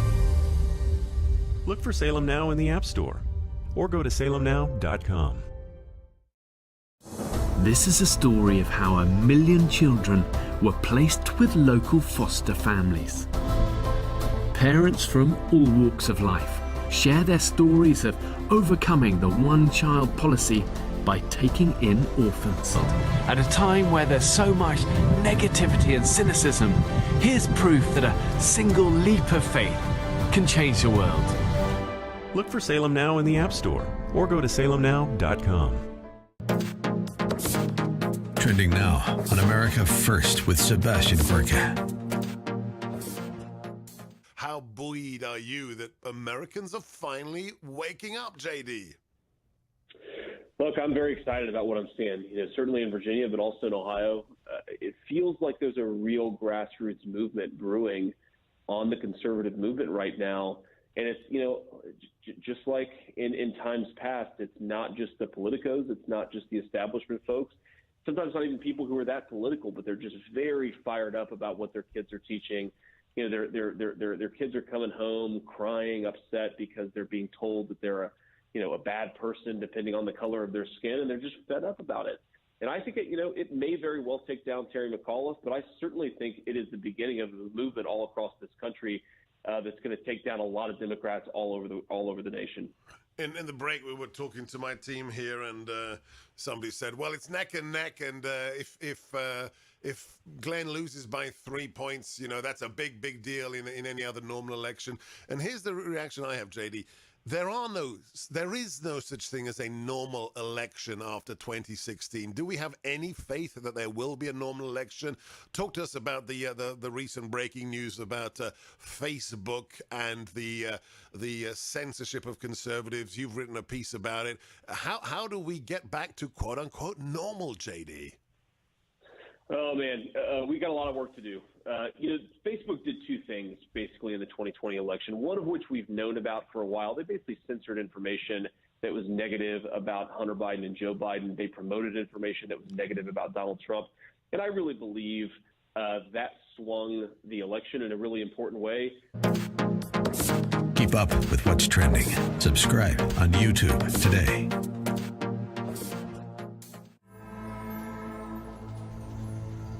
You called your son. You personally promised him you would be here. Lucas, I don't know how to help you. Your daddy loves you. You gotta know it, pal. Do you feel the love? Prayer is a powerful thing, Ethan. It really does work, if you believe. Look for Salem Now in the App Store or go to salemnow.com. This is why we're fighting for the soul of America. You should be able to share ideas without fear of being fired from your job or shouted down. You are not to be heard. This is one of the few things we have no precedent for in the United States. You have the right to remain silent. Look for Salem Now in the App Store or go to salemnow.com. Streaming on Salem Now. The public.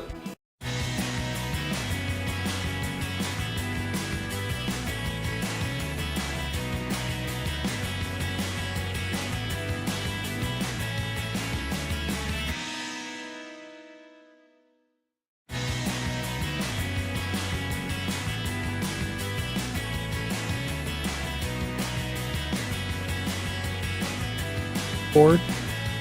Listen, my friends, I know you love freedom, or you wouldn't be listening to the Dennis Prager Show, and I know you want to defend it, and I know you love this Constitution, and so do I. And it's the same with Hillsdale College, the best liberal arts college in America. I know this because I'm intimately affiliated, not as a broadcaster, as a dad. You may notice if you're watching the Dennis Prager Show on DennisPrager.com or the Salem News Channel or wherever, I'm wearing my Hillsdale quarter zip. I wear it every time I can because I like to flex it. I'm proud to be a Hillsdale dad. My daughter is getting the very best education she can get anywhere in America. I'm so proud of that. She's going to make a fantastic lawyer someday. By the way, she's a biology major. I'm flexing her too. She's a biology major and a Dean's List biology major, and she's going to law school when she's done. Anyway, Hillsdale's mission is pursuing truth and defending liberty. It gives its undergrad and grad students the best education, and it's working to make this education available to all. From offering free online courses to helping support great K-12 schools. Today, I want to tell you about Hillsdale's free monthly speech digest of liberty. I love that phrasing. It's what it is. It's called Primus. Over 6 million households and businesses receive Primus free each month. And you can join them by subscribing at pragerforhillsdale.com. No strings. Generous donors who love freedom make it possible for Hillsdale to send Primus to you for free. Primus is one of my favorite publications. It's short, smart, useful, and fun. Start receiving your own free copy of this great digest of liberty. Visit pragerforhillsdale.com. That's pragerforhillsdale.com. By the way, the last Primus I got featured an article extracted from a speech given by the president of the university, or the college rather, Larry Arnn. And it's about the way out. It's a very detailed description of how this country could be torn apart and turned into despotism, and how it's being done, quite frankly, and what is the way out. How do we? It's must read. I don't care how smart you are. I don't care how much you think you know. If you do get it already, this will just bolster and buttress your beliefs. If you don't understand, read it. Get your hands on in Primus and read Larry Arnn's latest piece there. All right, back to the idiocy of Kamala Harris. Super quick. This one is less listen to how dumb she is, as much as listen to how snippy she gets, again, when she gets cornered. Kind of a combination of stupidity and snippiness here. Vaccinated because it will save their life. At what point does the administration acknowledge these people aren't going to get the shot? They're just not going to do it. I don't believe in giving up on people, Craig. I really don't. The 500 million tests that have been ordered that are going to be sent to every American, do we know when those are going out? Shortly. Though they're going to go out shortly. They've been ordered. I have to look at the current information. I think it's going to be by next week. But soon. Absolutely soon. And it is a matter of urgency for us. Should we have done that sooner? We are doing it. But should we have done it sooner? We are doing it. The question isn't, are you doing it? The question is, why haven't you done it? It's like Craig Melvin's a dad watching his bratty little boy make his bed at 4 o'clock in the afternoon. Didn't I tell you to do that when you woke up this morning? I'm doing it. Didn't I tell you to do that this morning? I'm doing it. Don't you hear that? They've been ordered, and it's really a matter of urgency for us. If it's a matter of such urgency, how can you, in a year in which over 600,000 people reportedly by you and your CDC have died from or with COVID, how can you remember that? When Joe Biden was running for office, he said that 200,000 people having died under a president's watch means that president should no longer be president. That president's got to go. That's what he said when 200,000 people died from or with COVID under Trump in the year of the pandemic 2020. Well, in the year of Joe Biden 2021, that number has increased to over 830,000. That means over 600,000 on his watch. But I digress. I'm not calling for him to be booted simply for that number. But if it's such a matter of urgency to you, Cammie, Kama, remember, in the dispute and the debate about Kamala versus Kamala, remember, Kamala rhymes or starts with capitalism. Kamala starts with communism. Which one do you think is the correct way? So anyway, Kamala, if it's such a matter of urgency as all these people are dying, why weren't the tests ordered months ago? Shouldn't it have been done sooner? Shouldn't it? And it is a matter of urgency for us. Should we have done that sooner? We are doing it. But should we have done it sooner? We are doing it.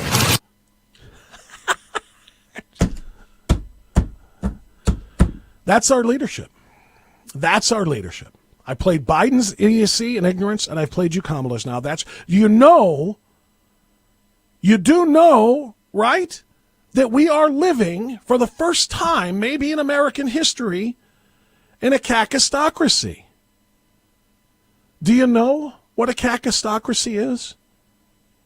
A kakistocracy is when you have a nation led by the least qualified people among you.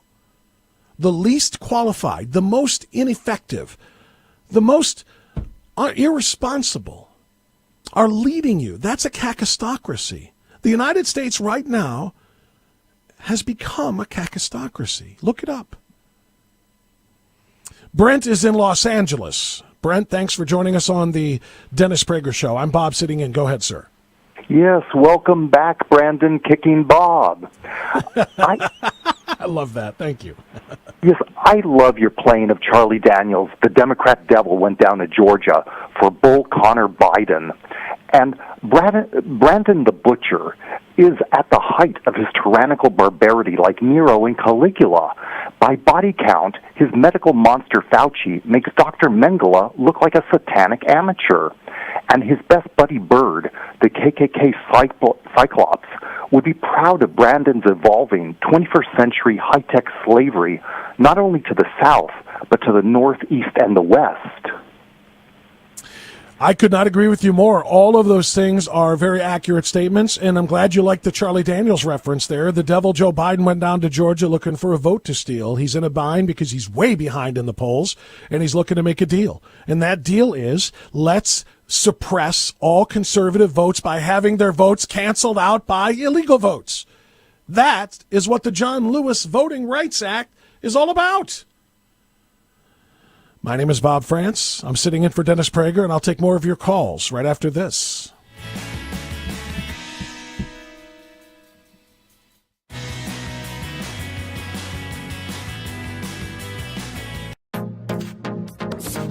Trending now on the Dennis Prager Show. I have never seen in my life the orchestrated hatred to a group of Americans as I am seeing now. It's orchestrated hatred. You are allowed to hate the unvaccinated, even if the unvaccinated had COVID already, and there is no scientific reason whatsoever for them to take as minimal a risk as it is the vaccine. You are to hate these people. They are killers. They are killing you and themselves. This is this piece of crap governor of California on television. Keep up with what's trending. Subscribe on YouTube and at rumble.com.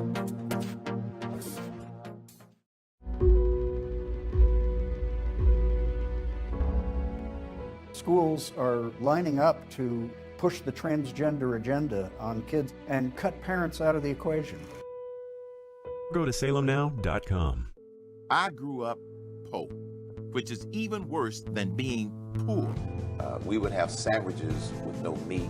My American dream entailed working hard and making $20,000 a year. But I surpassed that goal and became a corporate CEO. We'll all be able to say, free at last, free at last. Look for Salem Now in the App Store or go to salemnow.com.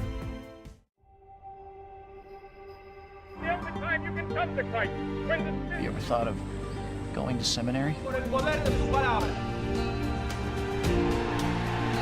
Look for Salem Now in the App Store or go to salemnow.com. The Democratic Party somehow has convinced black people that they're the good guys. Never mind the skanky history of the Democratic Party. That was a party of slavery. They're racist, racist, racist. Everything's racist. Look for Salem Now in the App Store or go to salemnow.com. Streaming on Salem Now. Tesla was a genius. His most amazing discoveries thought to be written in a lost journal. Now, in the right hands, it could revolutionize the 21st century. If you can stop an earthquake, doesn't that mean you could start one too? That's why that notebook should never fall into the wrong hands. Shall we stop this thing? Save the universe!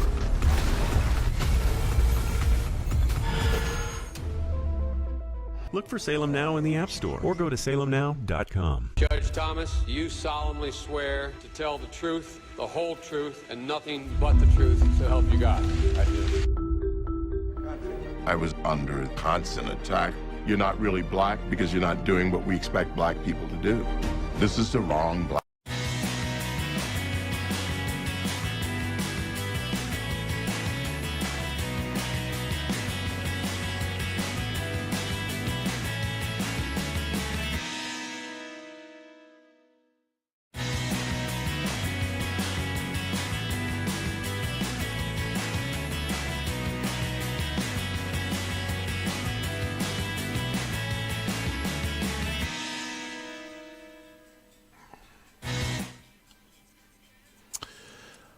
Five minutes before the top of the hour, so a short segment here on the Dennis Prager Show. The official definition of Kakistocracy is a government run by the worst, least qualified, and most unscrupulous citizens. The term was coined as early as the 17th century. It applies today. Worst, least qualified, most unscrupulous. You look at the leadership of the Democrat Party today at the executive level and at the legislative level. Tell me that does not define what we are living in right now. Let's go to where? How about who's been sitting here the longest? Looks like John in Chicago's been there a bit. John, you are on the Dennis Prager Show. It's Bob sitting in. Go ahead, sir. Hi, Bob. Thanks for taking my call. Yes, I've never spoken to you before, but I appreciate it. And and you're going to love my call because I want to give you a chance to show you've really thought things through and have a better answer than Kamala Harris has in those recordings, right? So my question is this. After the first year of Biden in office, record job growth, record stock market gains, we still have persistent 7% inflation. Wait. Before you go on with your question, I've got to call you on your really, really funny remark about best job growth in history. You don't really believe that, do you? You don't I didn't say that. I said record job growth. Record job growth. Okay, well, record would indicate it's never been duplicated. It's never been matched. It's a record, so that would mean historical. Okay, so you don't really believe that you don't really believe there has been record job growth in this country in the last 12 months, do you? Can I ask you my question, sir? Well, I want you to answer that one first, because if your predicate is going to be that, I need to get that out of the way before I can get to the rest of the question. If your predicate is that the Biden administration has been responsible for record job growth, I want you to explain that. Explain how you came up with that logic. Well, sir, look at the amount of jobs. Unless you want to retract that. If you want to pull that, we can move on. That's okay. If you want to say, okay, it's not really, because, it's not. When millions and millions and millions of people are laid off during a pandemic because by orders of government, and then in the next year, the government lifts the orders for the layoffs and said all these quote-unquote non-essential people can go back to work now, and then those people go back to work. That's not job creation. That's allowing people to go back to the jobs you made them stay home from before. So if you want to retract the line about, record job growth, that would be a great way for us to continue. What do you think? For all of 2021, the economy added a record 6.4 million jobs. 537,000 a month. So you're not gonna retract that really ridiculous, erroneous Biden statistic. I appreciate your phone call, but I think the point was made. We'll be back.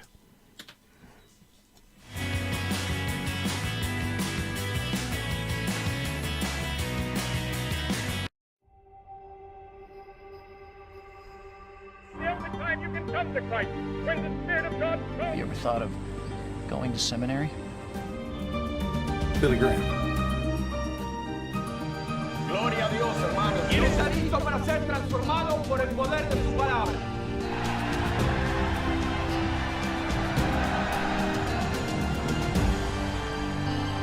Look for Salem Now in the App Store or go to salemnow.com.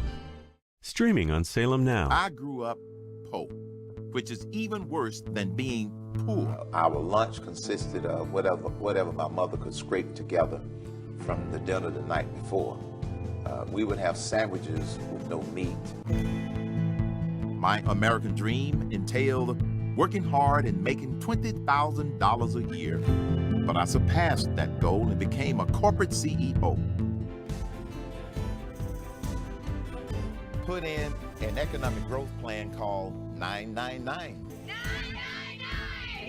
We'll all be able to say, free at last, free at last.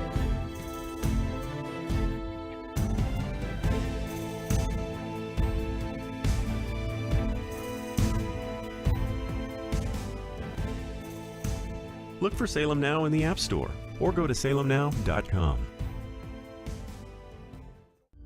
Man, I miss my father, and I want him to be here with me, but he's not. We all had something in common. A lot of us were miserable. We had no fathers in our lives. This is how I began the life of crime. I desired to have a father who would tell me that what I did was wrong. Look for Salem Now in the App Store or go to salemnow.com. Have you ever thought of going to seminary? Billy Graham. Gloria a Dios, hermanos. ¿Quién está listo para ser transformado por el poder de su palabra?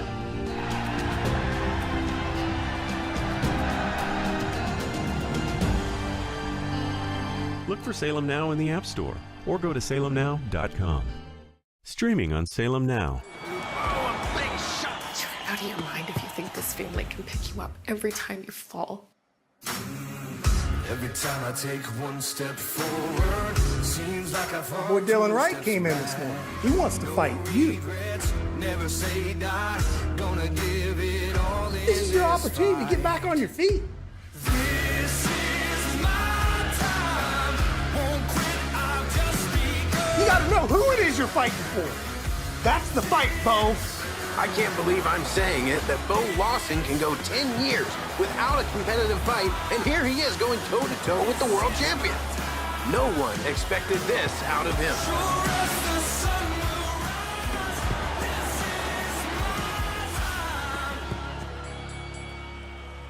Stream on your phone, tablet, or TV. Look for Salem Now in the App Store or go to salemnow.com. Don't you get tired of commercials screaming at you to buy gold now with inflated promises on future values? In an unregulated industry, you need honest, real experts to give you solid advice to protect your wealth and top picks on the best coins and bullion based on real-time data and historical trends. For example, as environmental policy becomes a hot topic, one precious metal that's been significantly undervalued for years is potentially set to surge. Nick Rovich, owner of AmFed Coin and Bullion, has long recommended this precious metal.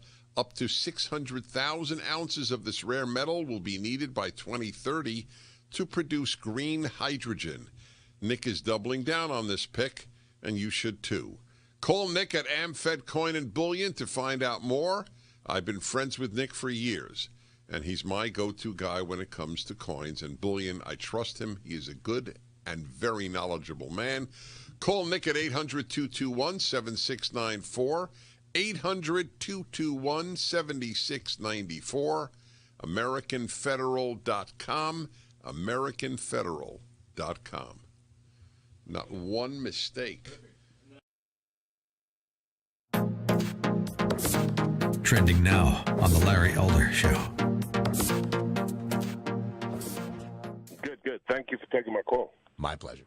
I'm a green card holder, have been for 20 years. Thank you. From where? When I first, from South Africa. Excellent. Thank you. When I came into this country, I had to have blood tests to see that I didn't have syphilis, gonorrhea, HIV. I had to show all kinds of vaccinations. I had to show means to be able to support myself, et cetera, et cetera. So my point being is that the law is not being upheld as we understand it. And so I don't understand how they are circumnavigating the law again. I mean, obviously allowing these people into the country in the first place without proper vetting, etc., is one of the ways. But I mean, the laws are written for legal immigration. There are methods and ways of doing it. They say the system is broken, but it's not broken. It functions. Greg, I am deeply in your debt. Stay where you are because I've got a couple of questions for you, but just an addendum to your magnificent remarks. The system is not broken. We totally have a system that is set up to work if the laws that are on the books will only be enforced. But that's a huge if, and they are being intentionally ignored. So 20 years you've been here, right? And as someone who's actually followed the law, share with me a couple of minutes of your experience on whether it was too easy, too hard, or just right. I think it was just right. Keep up with what's trending. Subscribe on YouTube and at rumble.com. Streaming on Salem Now. The Democratic Party somehow has convinced black people that they're the good guys. Never mind the skanky history of the Democratic Party. That was a party of slavery. He said, listen, I gotta give these niggas enough. Not too much, but enough that I have them voting Democrat for the next 200 years.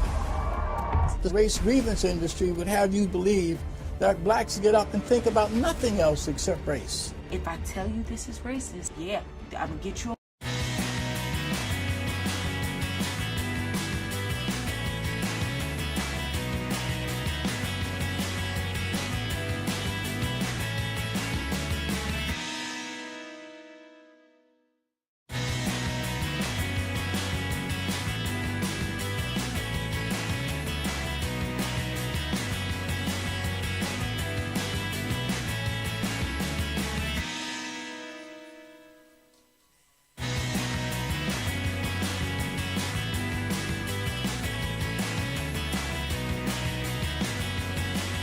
The third and final hour of the Dennis Prager Show is underway, 6 minutes past the hour. Thanks for being with us.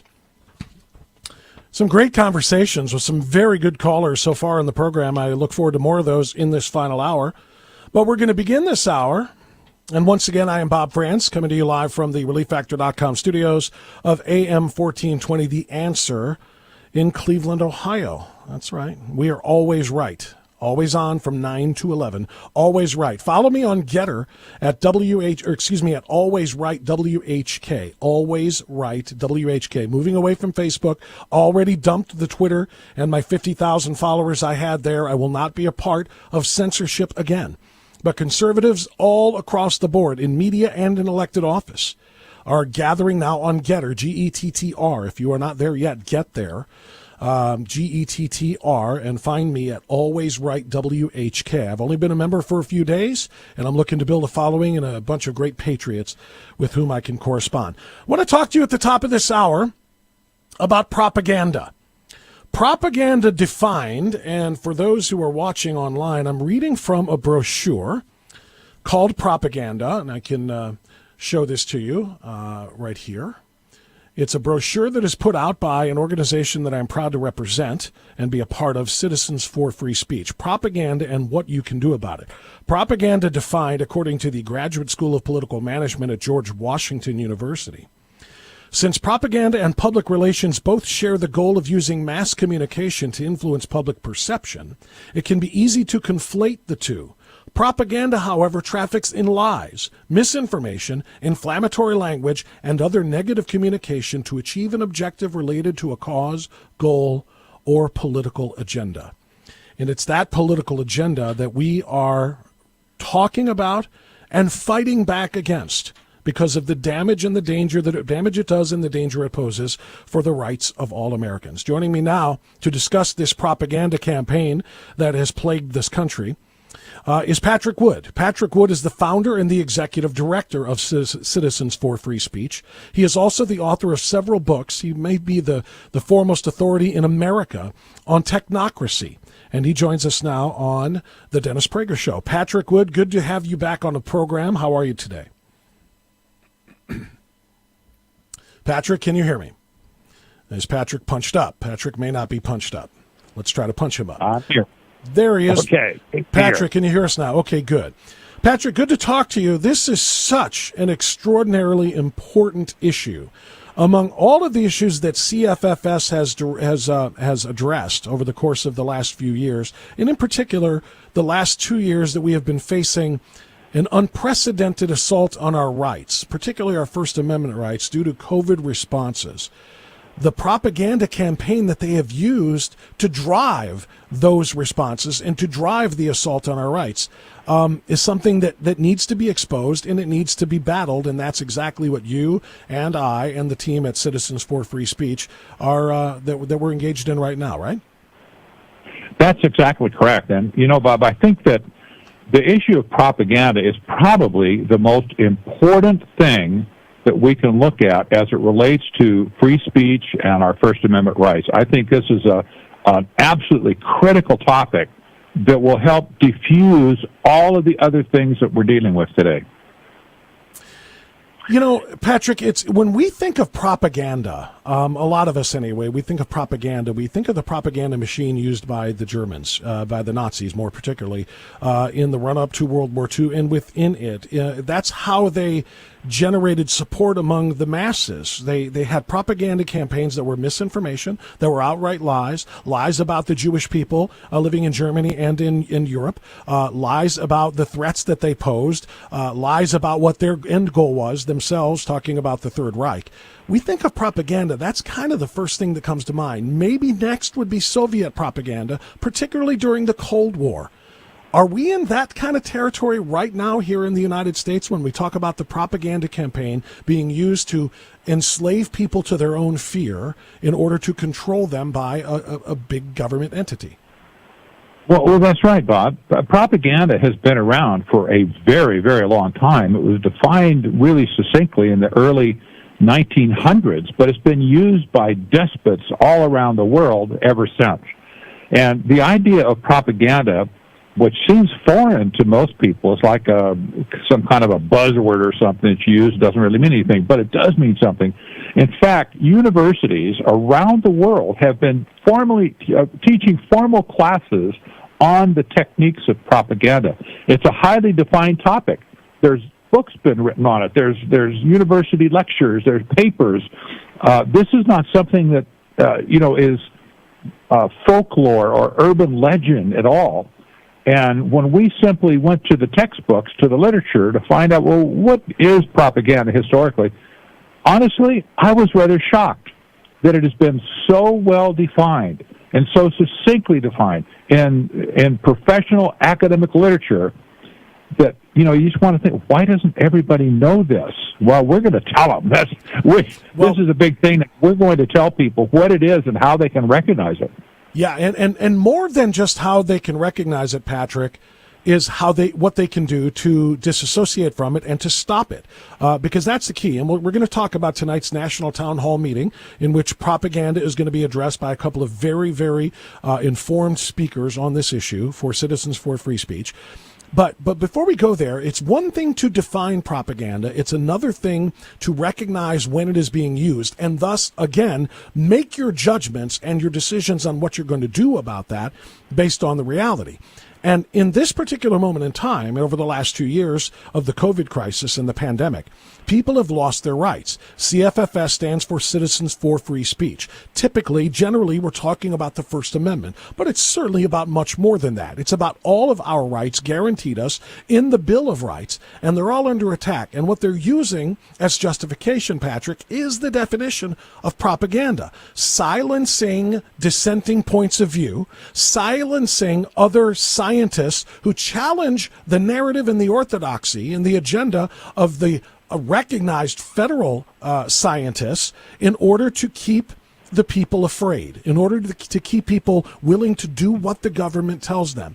And then, worst of all, in this propaganda tool, they are declaring that those who dispute them are the practitioners of disinformation or misinformation or pseudoscience or scientism. That's the real danger here. We know what propaganda is, but how they're using it has been very effective, and we need to figure out how to stop it. Yes, and it's ironic that that the people who produce propaganda are hiding behind the mantra of free speech, and they say, "Well, it's free. We have free speech. We can say whatever we want." This is a technique of propaganda itself. They're using, in other words, it's recursive. They're using free speech as a defense for their propaganda. And this is patently false. It's not, propaganda is not free speech. We have laws, for instance, on the books. Everybody knows this. There's laws about slander. You can't say certain things about people that are untrue. There's laws about libel. You cannot say just make up stuff about another person to ruin their reputation or livelihood. There's laws against fraud.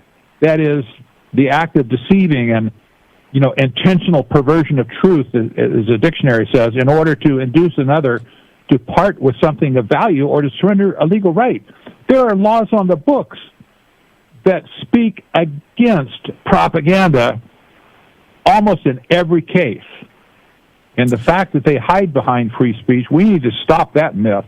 That simply is not true. And the real, I apologize, Patrick, as they hide behind free speech for their defense of their use of propaganda, the worst part about it is they literally revoke the rights of free speech for those who say something contrary to the propaganda that they are putting out. They cancel them, they suppress them, they declare them to be misinformation, and then they literally block their ability to challenge their own propaganda. That's right. And here's another ironic thing about propaganda in general. And that is that it isn't effective unless the targets of the propaganda are ignorant of the fact that they're being manipulated with propaganda. In other words, they're hiding behind the mask is really important, because if a person perceives that they are victims of propaganda, all of a sudden they're no longer victims of propaganda, because they can see it. Because And they can once they see it see and it- then they can react to it and perhaps stop it. Patrick, I hate to interrupt, but I have to get a hard break here. We're going to come back and talk more about propaganda and tonight's national town hall meeting centered on that issue. Right back with Patrick Wood.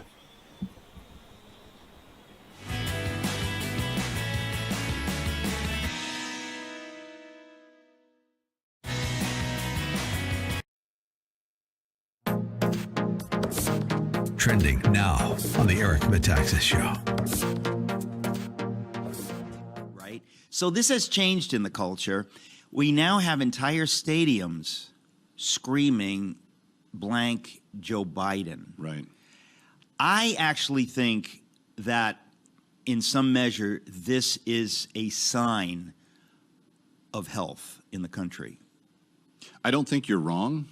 In fact, my last column, I talk about in essence, what the American people are feeling in terms of how they're being treated by the current administration. Now, excuse me, by the way, I'm not saying I approve of it. Right. It makes me uncomfortable. Clearly. But No, at the same time, we're talking about it seems, what we're observing. It seems like a strange sign of health that we feel free enough to say that. Well, and I don't even know that we necessarily feel free. What I would say is that the American people feel like kind of a battered spouse at this point. Okay, you wrote an article. And that the administration is so abusive to how they're treating people that this reaction that you're seeing, and it started out in 2 college football stadiums. It's now been in dozens to hundreds. It's the new wave. NFL teams had it going on this week. Talladega or NASCAR or whatever they ran had people chanting it. There is something so inherently abusive about how people are being treated by the that government. They are, and particularly in a society that wouldn't consider itself particularly Christocentric. And it is, I am actually thankful, to your point, to see a degree of we're not going to let this abuse continue, even if it's nothing more than using our freedom of speech to say something that's very vulgar and attach it to him. We're not taking it anymore. Keep up with what's trending. Subscribe today at rumble.com. Judge Thomas, do you solemnly swear to tell the truth, the whole truth, and nothing but the truth, so help you God? I do. I was under constant attack. You're not really black because you're not doing what we expect black people to do. This is the wrong black guy. He has to be destroyed. So you'd still like to serve on the Supreme Court? I'd rather die than withdraw from the process. Look for Salem Now in the App Store or go to salemnow.com. This is why we're fighting for the soul of America. You should be able to share ideas without fear of being fired from your job or shouted down. You are not to be heard. This is one of the few things we have no precedent for in the United States. You have the right to remain silent. Look for Salem Now in the App Store or go to salemnow.com. The Democratic Party somehow has convinced black people that they're the good guys. Never mind the skanky history of the Democratic Party. That was a party of slavery. There is a whole big cottage industry for racism. If racism went away, a lot of people would be unemployed. The mob during the Minneapolis riots following the death of George Floyd. A bunch of white thugs, frankly, burning down the city's traditional black and Asian business district. They're racist, racist, racist. Everything's racist.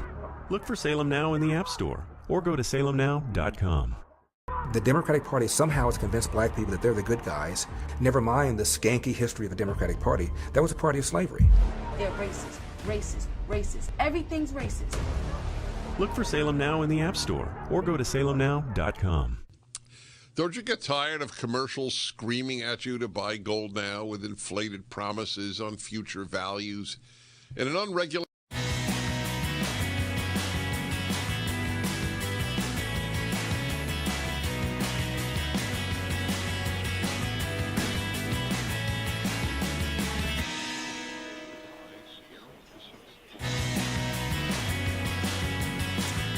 Twenty minutes past the hour now. We continue. Bob France sitting in for Dennis Prager and talking now with Patrick Wood, the founder and executive director of Citizens for Free Speech. The topic is propaganda and how it's being used to essentially enslave the American people by people at the highest levels of government on down through the media and more. Patrick, The issue of propaganda is going to be the focus tonight of the National Town Hall meeting being hosted by Citizens for Free Speech. Tell us all about it. Well, we intend to explore propaganda from A to Z to show people how to recognize it, define what it is, and most importantly, what they can do about it when they do discover it.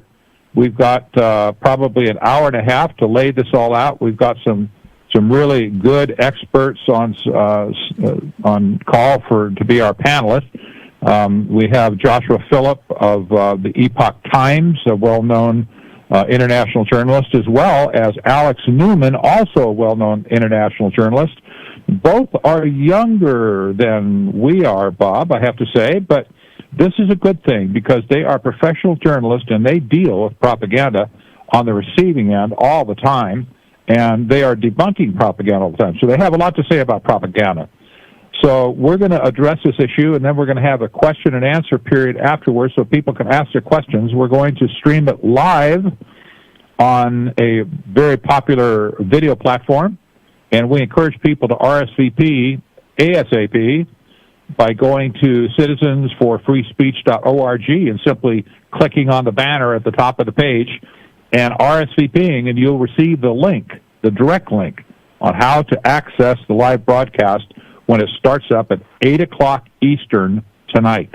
That's 8 o'clock Eastern tonight. So you have to adjust for your own time zone wherever you might be.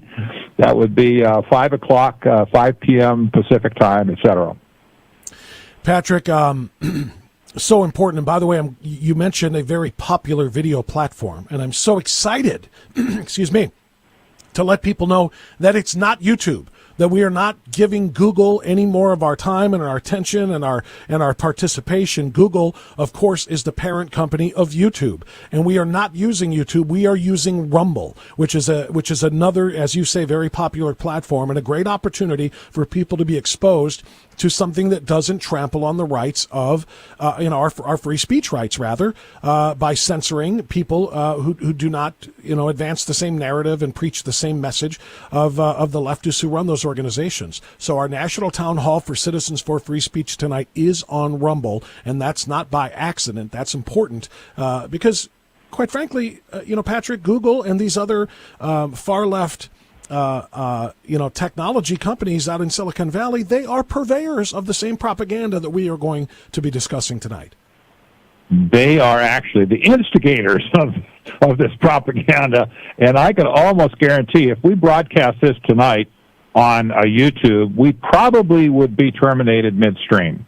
This has happened to many people that have tried to do live broadcasts on YouTube. They monitor you minute by minute, second by second, and once you cross the line, they figure, you're out of here, you get a strike or whatever.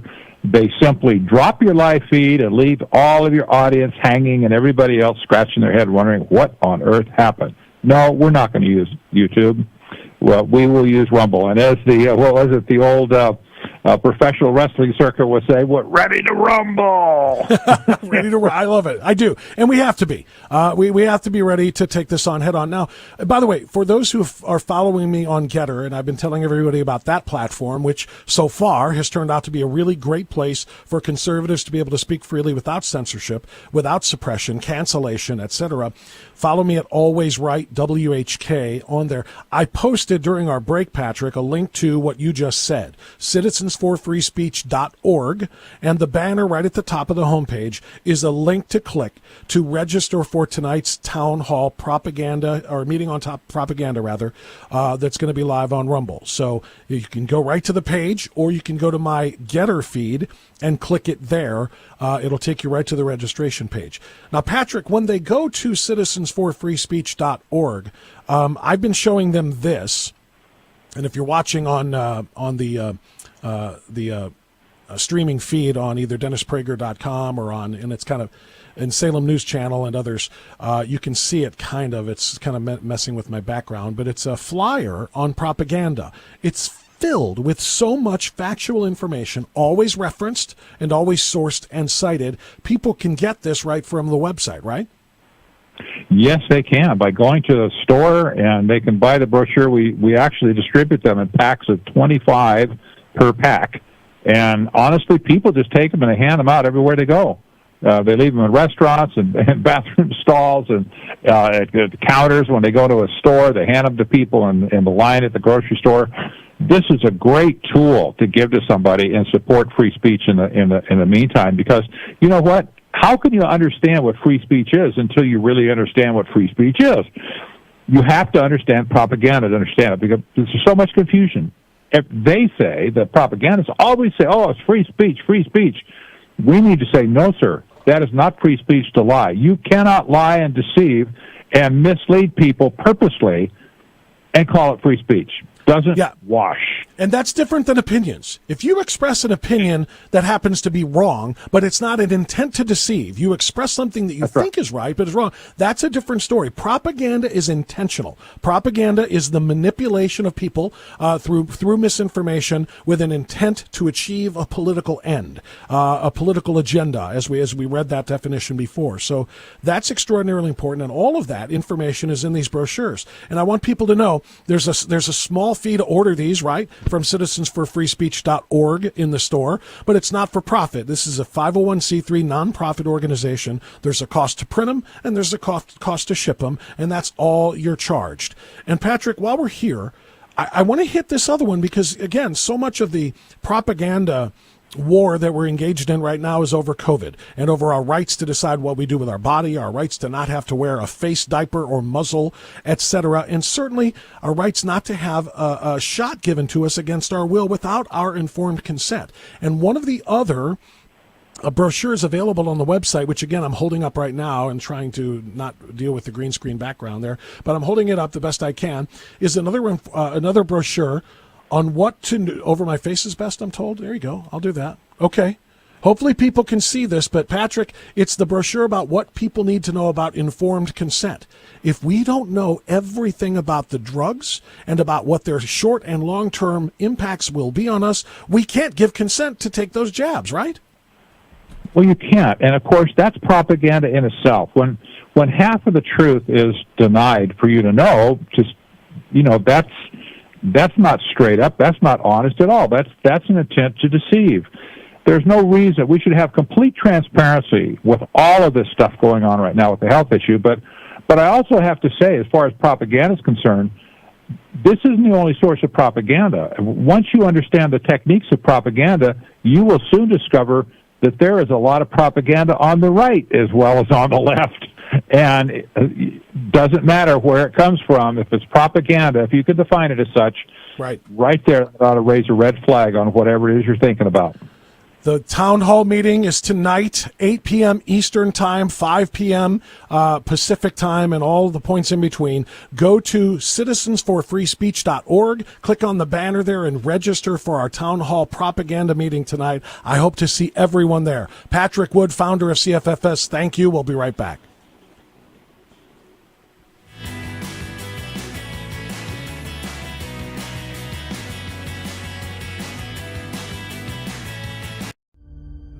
Miss my father, and I want him to be here with me, but he's not. We all had something in common. A lot of us were miserable. We had no fathers in our lives. This is how I began the life of crime. I desired to have a father who would tell me that what I did was wrong.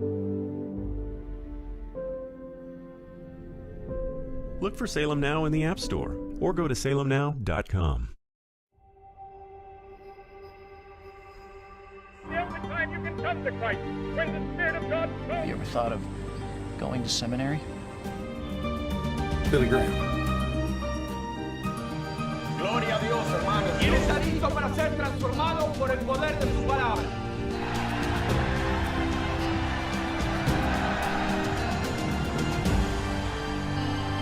Look for Salem Now in the App Store or go to salemnow.com. Streaming on Salem Now. Out of your mind if you think this family can pick you up every time you fall. Every time I take one step forward, seems like I fall. Boy, Dylan Wright came in this morning. He wants to fight you. Never say die, gonna give it all. This is your opportunity to get back on your feet. This is my time. Won't quit, I'll just be good. You got gotta know who it is you're fighting for. That's the fight, Bo. I can't believe I'm saying it, that Bo Lawson can go 10 years without a competitive fight, and here he is going toe-to-toe with the world champion. No one expected this out of him.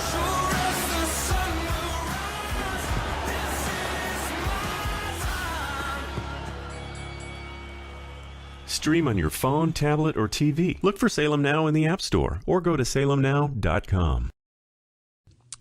Don't you get tired of commercials screaming at you to buy gold now with inflated promises on future values? In an unregulated industry, you need honest, real experts to give you solid advice to protect your wealth and top picks on the best coins and bullion based on real-time data and historical trends. For example, as environmental policy becomes a hot topic, one precious metal that's been significantly undervalued for years is potentially set to surge. Nick Grovich, owner of AmFed Coin and Bullion, has long recommended this precious metal. Up to 600,000 ounces of this rare metal will be needed by 2030 to produce green hydrogen. Nick is doubling down on this pick, and you should too. Call Nick at AmFed Coin and Bullion to find out more. I've been friends with Nick for years, and he's my go-to guy when it comes to coins and bullion. I trust him. He is a good and very knowledgeable man. Call Nick at 800-221-7694, 800-221-7694, AmericanFederal.com, AmericanFederal.com. Not one mistake. Trending now on The Larry Elder Show. Good. Thank you for taking my call. My pleasure. I'm a green card holder, have been for 20 years. Thank you. From where? When I first, from South Africa. Excellent. Thank you. When I came into this country, I had to have blood tests to see that I didn't have syphilis, gonorrhea, HIV. I had to show up.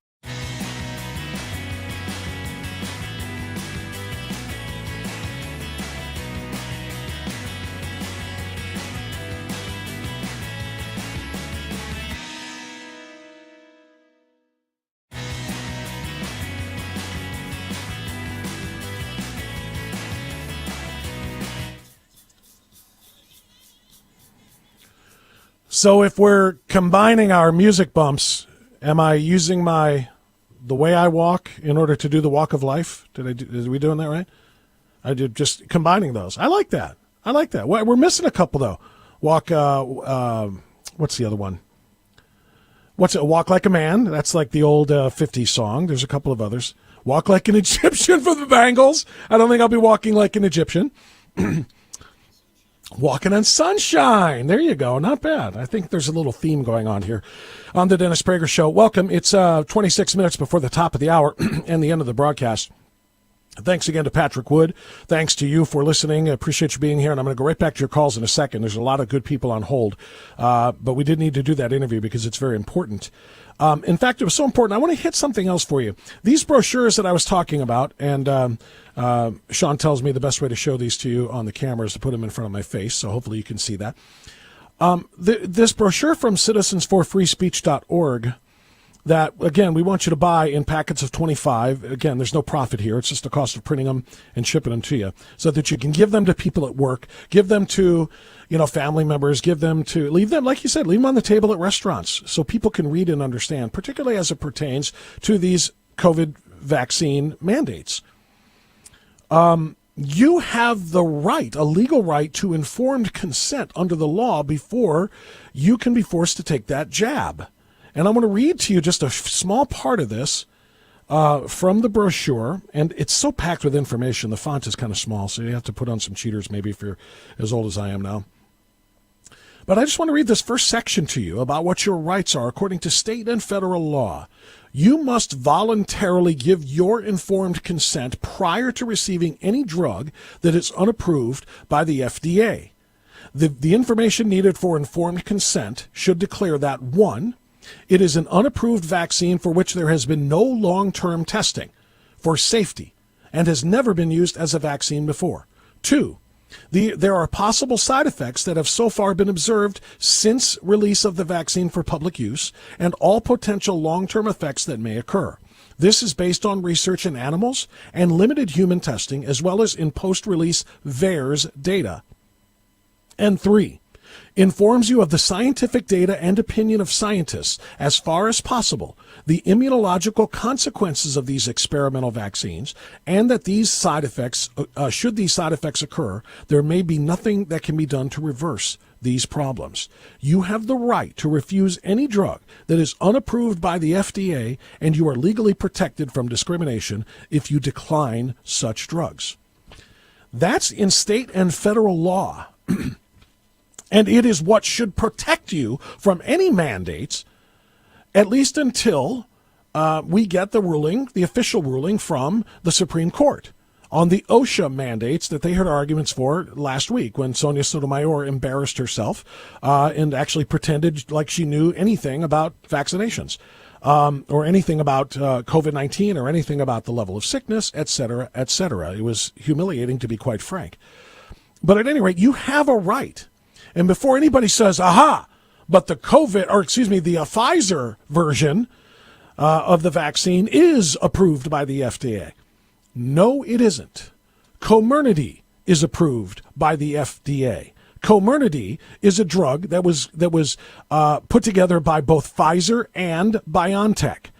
That drug is still not available by label anywhere in the United States. You're still taking the emergency authorized use Pfizer drug from the Pfizer cartel.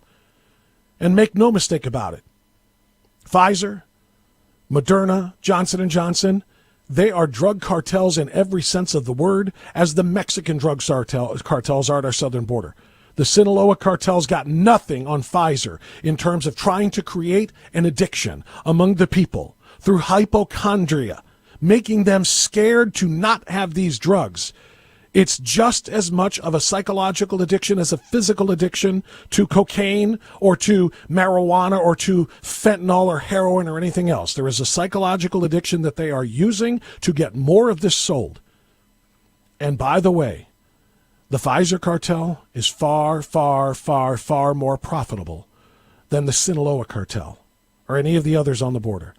They're making roughly $20 billion,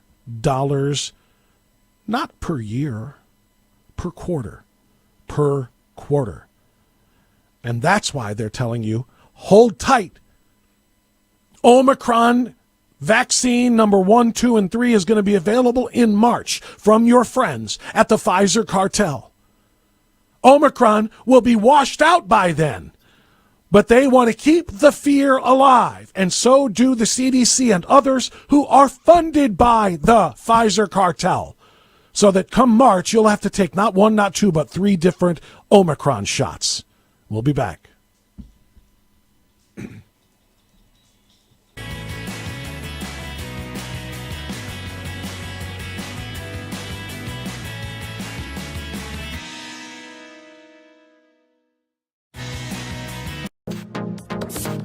Trending now on the Dennis Prager Show. When I started teaching, I was only 25. I was only 7 years older than my students.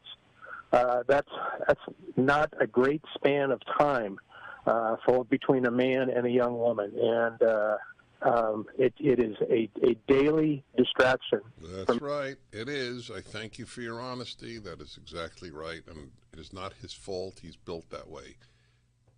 It's no more his fault than food is a distraction to the hungry. Okay? There is no difference between the two.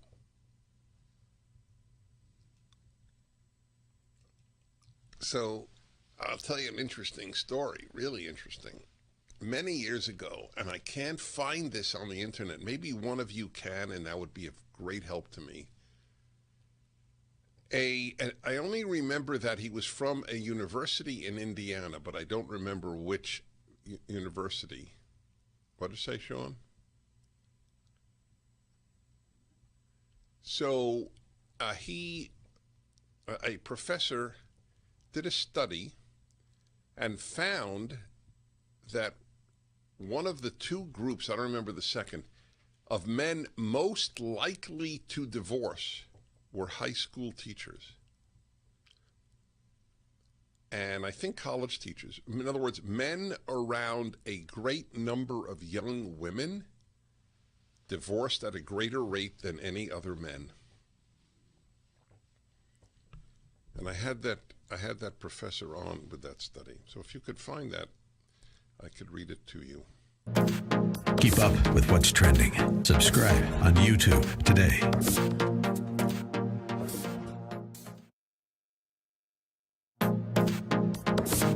Trending now on the Eric Metaxas Show. Americans still have enough fighting spirit. We're not Canada, we're not Sweden, we're not Germany. I would say that even under lawful elections where it was close but you lost, the incoming administration would say, you know, we don't really have a mandate. Normally people would say, I've got to deal with this closely divided group. I can't do great, big, dramatic things. This group has come in and said, we are going to go as hard to the left, as hard to progressivism, as hard to socialism, as hard to communism as we can, as fast as we can. We are going to go as hard to the godless view of everything as fast as we can. We are going to empower our enemies and insult our friends. We are going to undo everything the previous administration did, not because it's necessarily good for the country, but simply for the fact that the previous administration did it. And where that really came back to bite us in the backside, and I think that where you really start to see the let's go Brandon phenomenon is following Afghanistan. Because when the previous administration had left an exit plan saying, if you follow these guidelines, make it conditions-based, we can get everybody out safely, we can get all of our allies out before we take the military out, we can get rid of our equipment, we can do all this stuff. And because Joe Biden said, I'm not doing any of it, and the only reason he said it was because the previous guy did it, and we got 13 Marines killed, and we lost a lot of Americans in the process that are still behind enemy lines even to this day. That's when America woke up.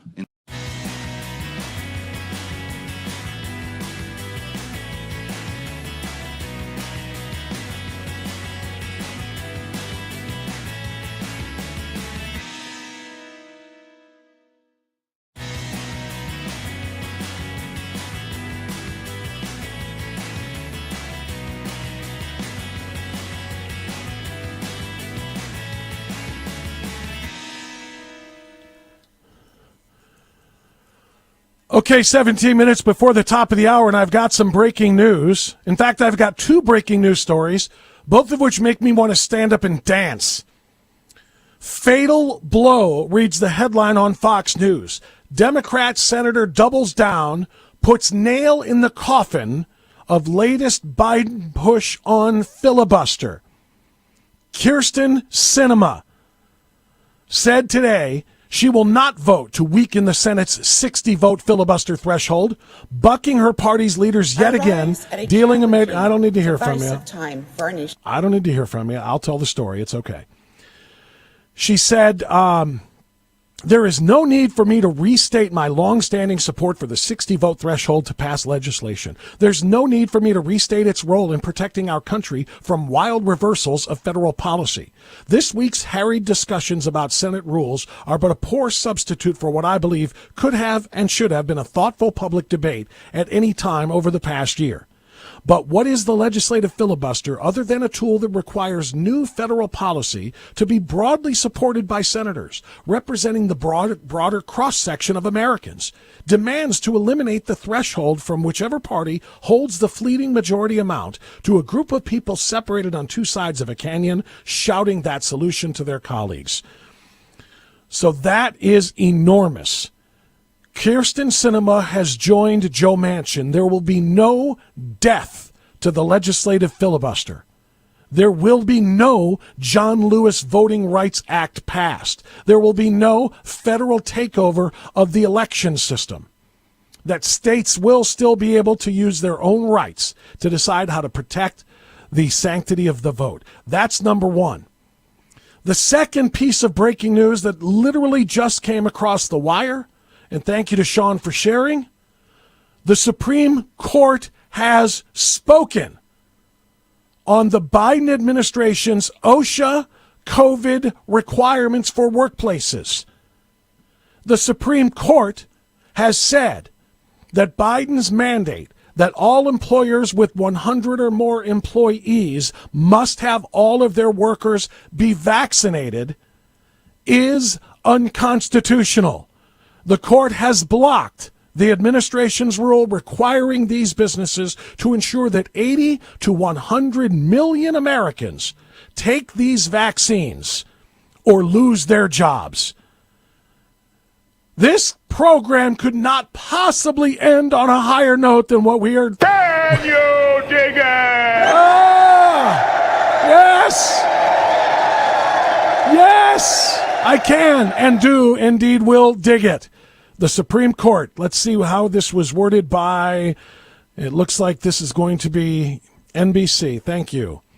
Supreme Court on Thursday blocked the Biden administration's rule requiring larger businesses to ensure workers receive the COVID vaccine or wear masks and get tested on a weekly basis. But the court said a separate mandate requiring vaccinations for an estimated 20 million healthcare workers can be enforced. All right, so we're kind of digging it. The workplace rule announced last fall by the occupational OSHA required companies with 100 or more employees to ensure their workers get either vaccinated or wear masks and show negative tests each week, which, by the way, would have been costs forced upon those workers. They would have had to pay for their own tests, which, of course, is extraordinarily unconstitutional. The rule would have covered nearly 80 to 100 million American workers. OSHA estimated it would save over 6,500 lives and prevent 250,000 hospitalizations in the next 6 months. They, of course, had no basis for that estimate, did OSHA, because all of the numbers being put forth by the CDC are now in question, now that they're admitting 4 comorbidities or more, etc. The bottom line, said Joe Biden in announcing the requirement, is we're going to protect vaccinated workers from unvaccinated workers. What a comedy that is, considering that there are just as many, if not more, in various locales of people who are triple shot, triple jabbed. I don't call them vaccines.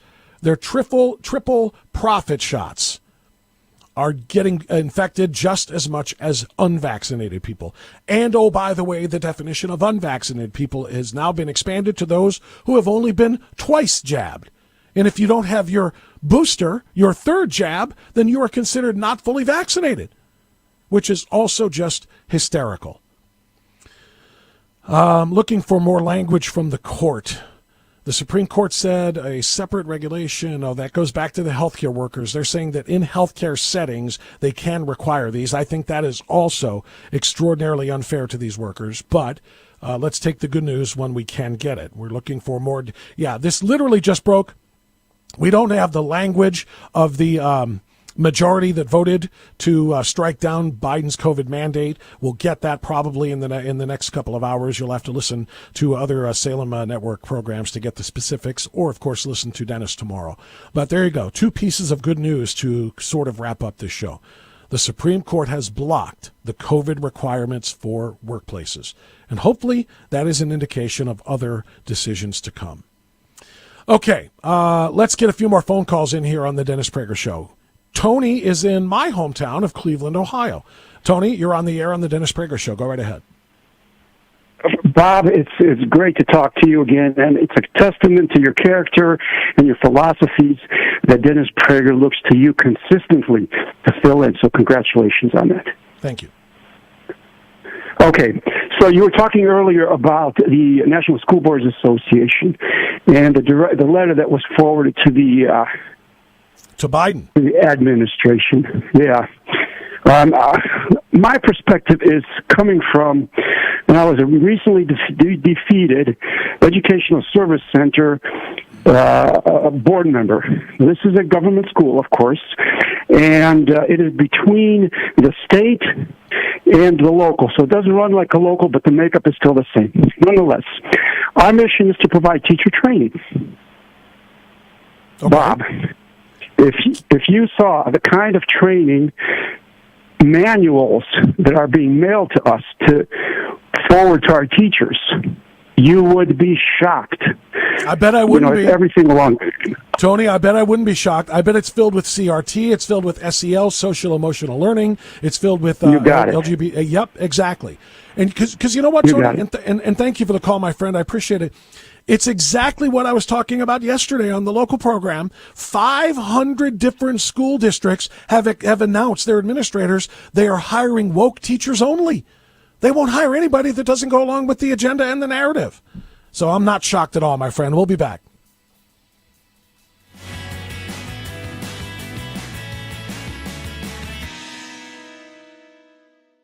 Streaming on Salem Now. There's about 57 Muslim states in the world. There's one Jewish state. The massive ingathering of Jews in the last 150 years back to the land is absolutely unprecedented. They say that there's no greater sign of redemption coming than the Jewish people returning to the hills of Judea. As a Christian, I've always supported Israel's claim to the Holy Land. To me, the Palestinians were just getting in the way of God's plan. 300,000 Palestinians are unemployed.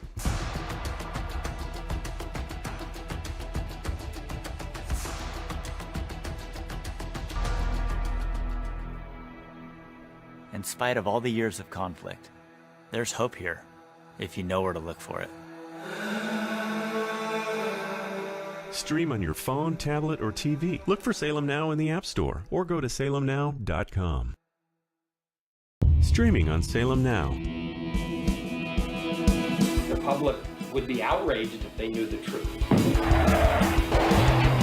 Why do you think our politicians are not on the sidewalk right now talking to you? Don't have no respect. The old wall randomly turns into a guardrail, followed by miles of open border.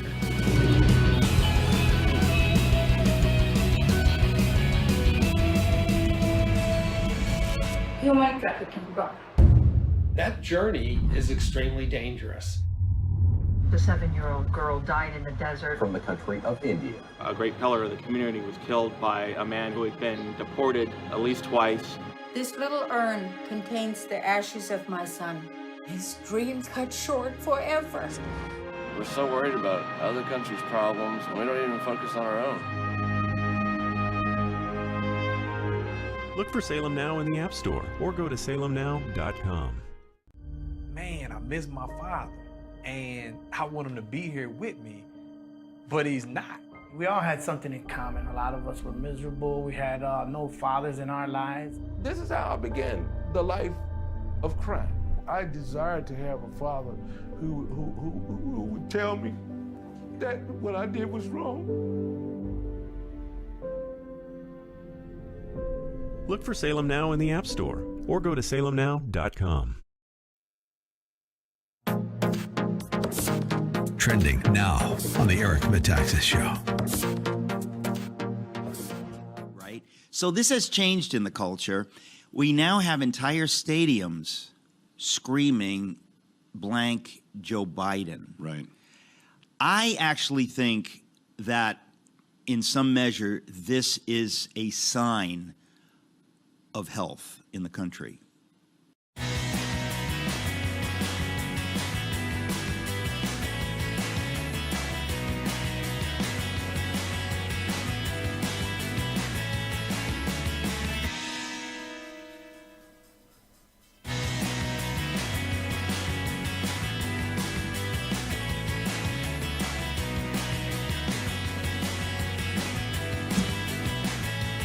If that's a question for me, the answer is yes. I was just asked if I could dig it, and the answer is absolutely. Dig it!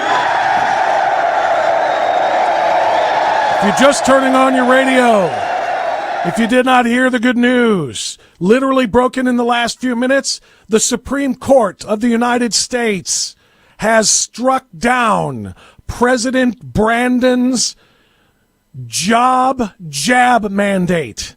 The workplace jab mandate is dead. 80 to 100 million Americans can breathe freely knowing now that they can act freely, that they have the right to determine whether or not they want to take an invasive toxin which may or may not have adverse effects in their bodies. Their medical freedom has been affirmed.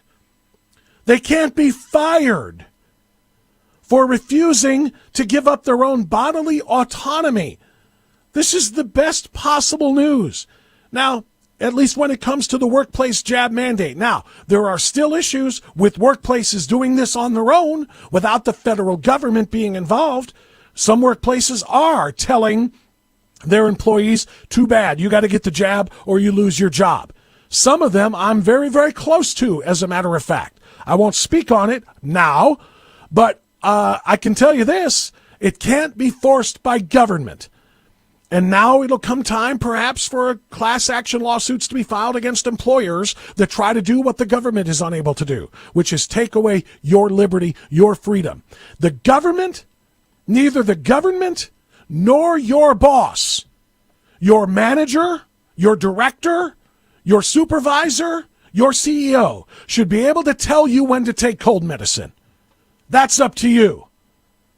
And in the same respect, they should not be able to tell you when to take an invasive, unproven toxin into your arm that could have any number of effects on your short and long-term health. That is your decision to make, and nobody else's. The Supreme Court has told President Brandon he can't do it. Hopefully another court will tell your bosses, all of our bosses, that they can't do it either. This is phenomenal news. I'm so glad it broke while I was sitting in for Dennis Prager. I want to thank you for allowing me to be here with you today. I want to encourage you tonight to log on at 8 o'clock to our Rumble National Town Hall meeting with Citizens for Free Speech. Please follow me on Gettr, Gettr. I am at Always Right WHK. Search for me and you'll see the link to click on for Citizens for Free Speech tonight. Our National Town Hall meeting on propaganda starts at 8 p.m. Eastern Time, 5 o'clock Pacific. I really appreciate being here today. Thanks to everyone for your attention. Have yourself a great day, and let's go, Brandon.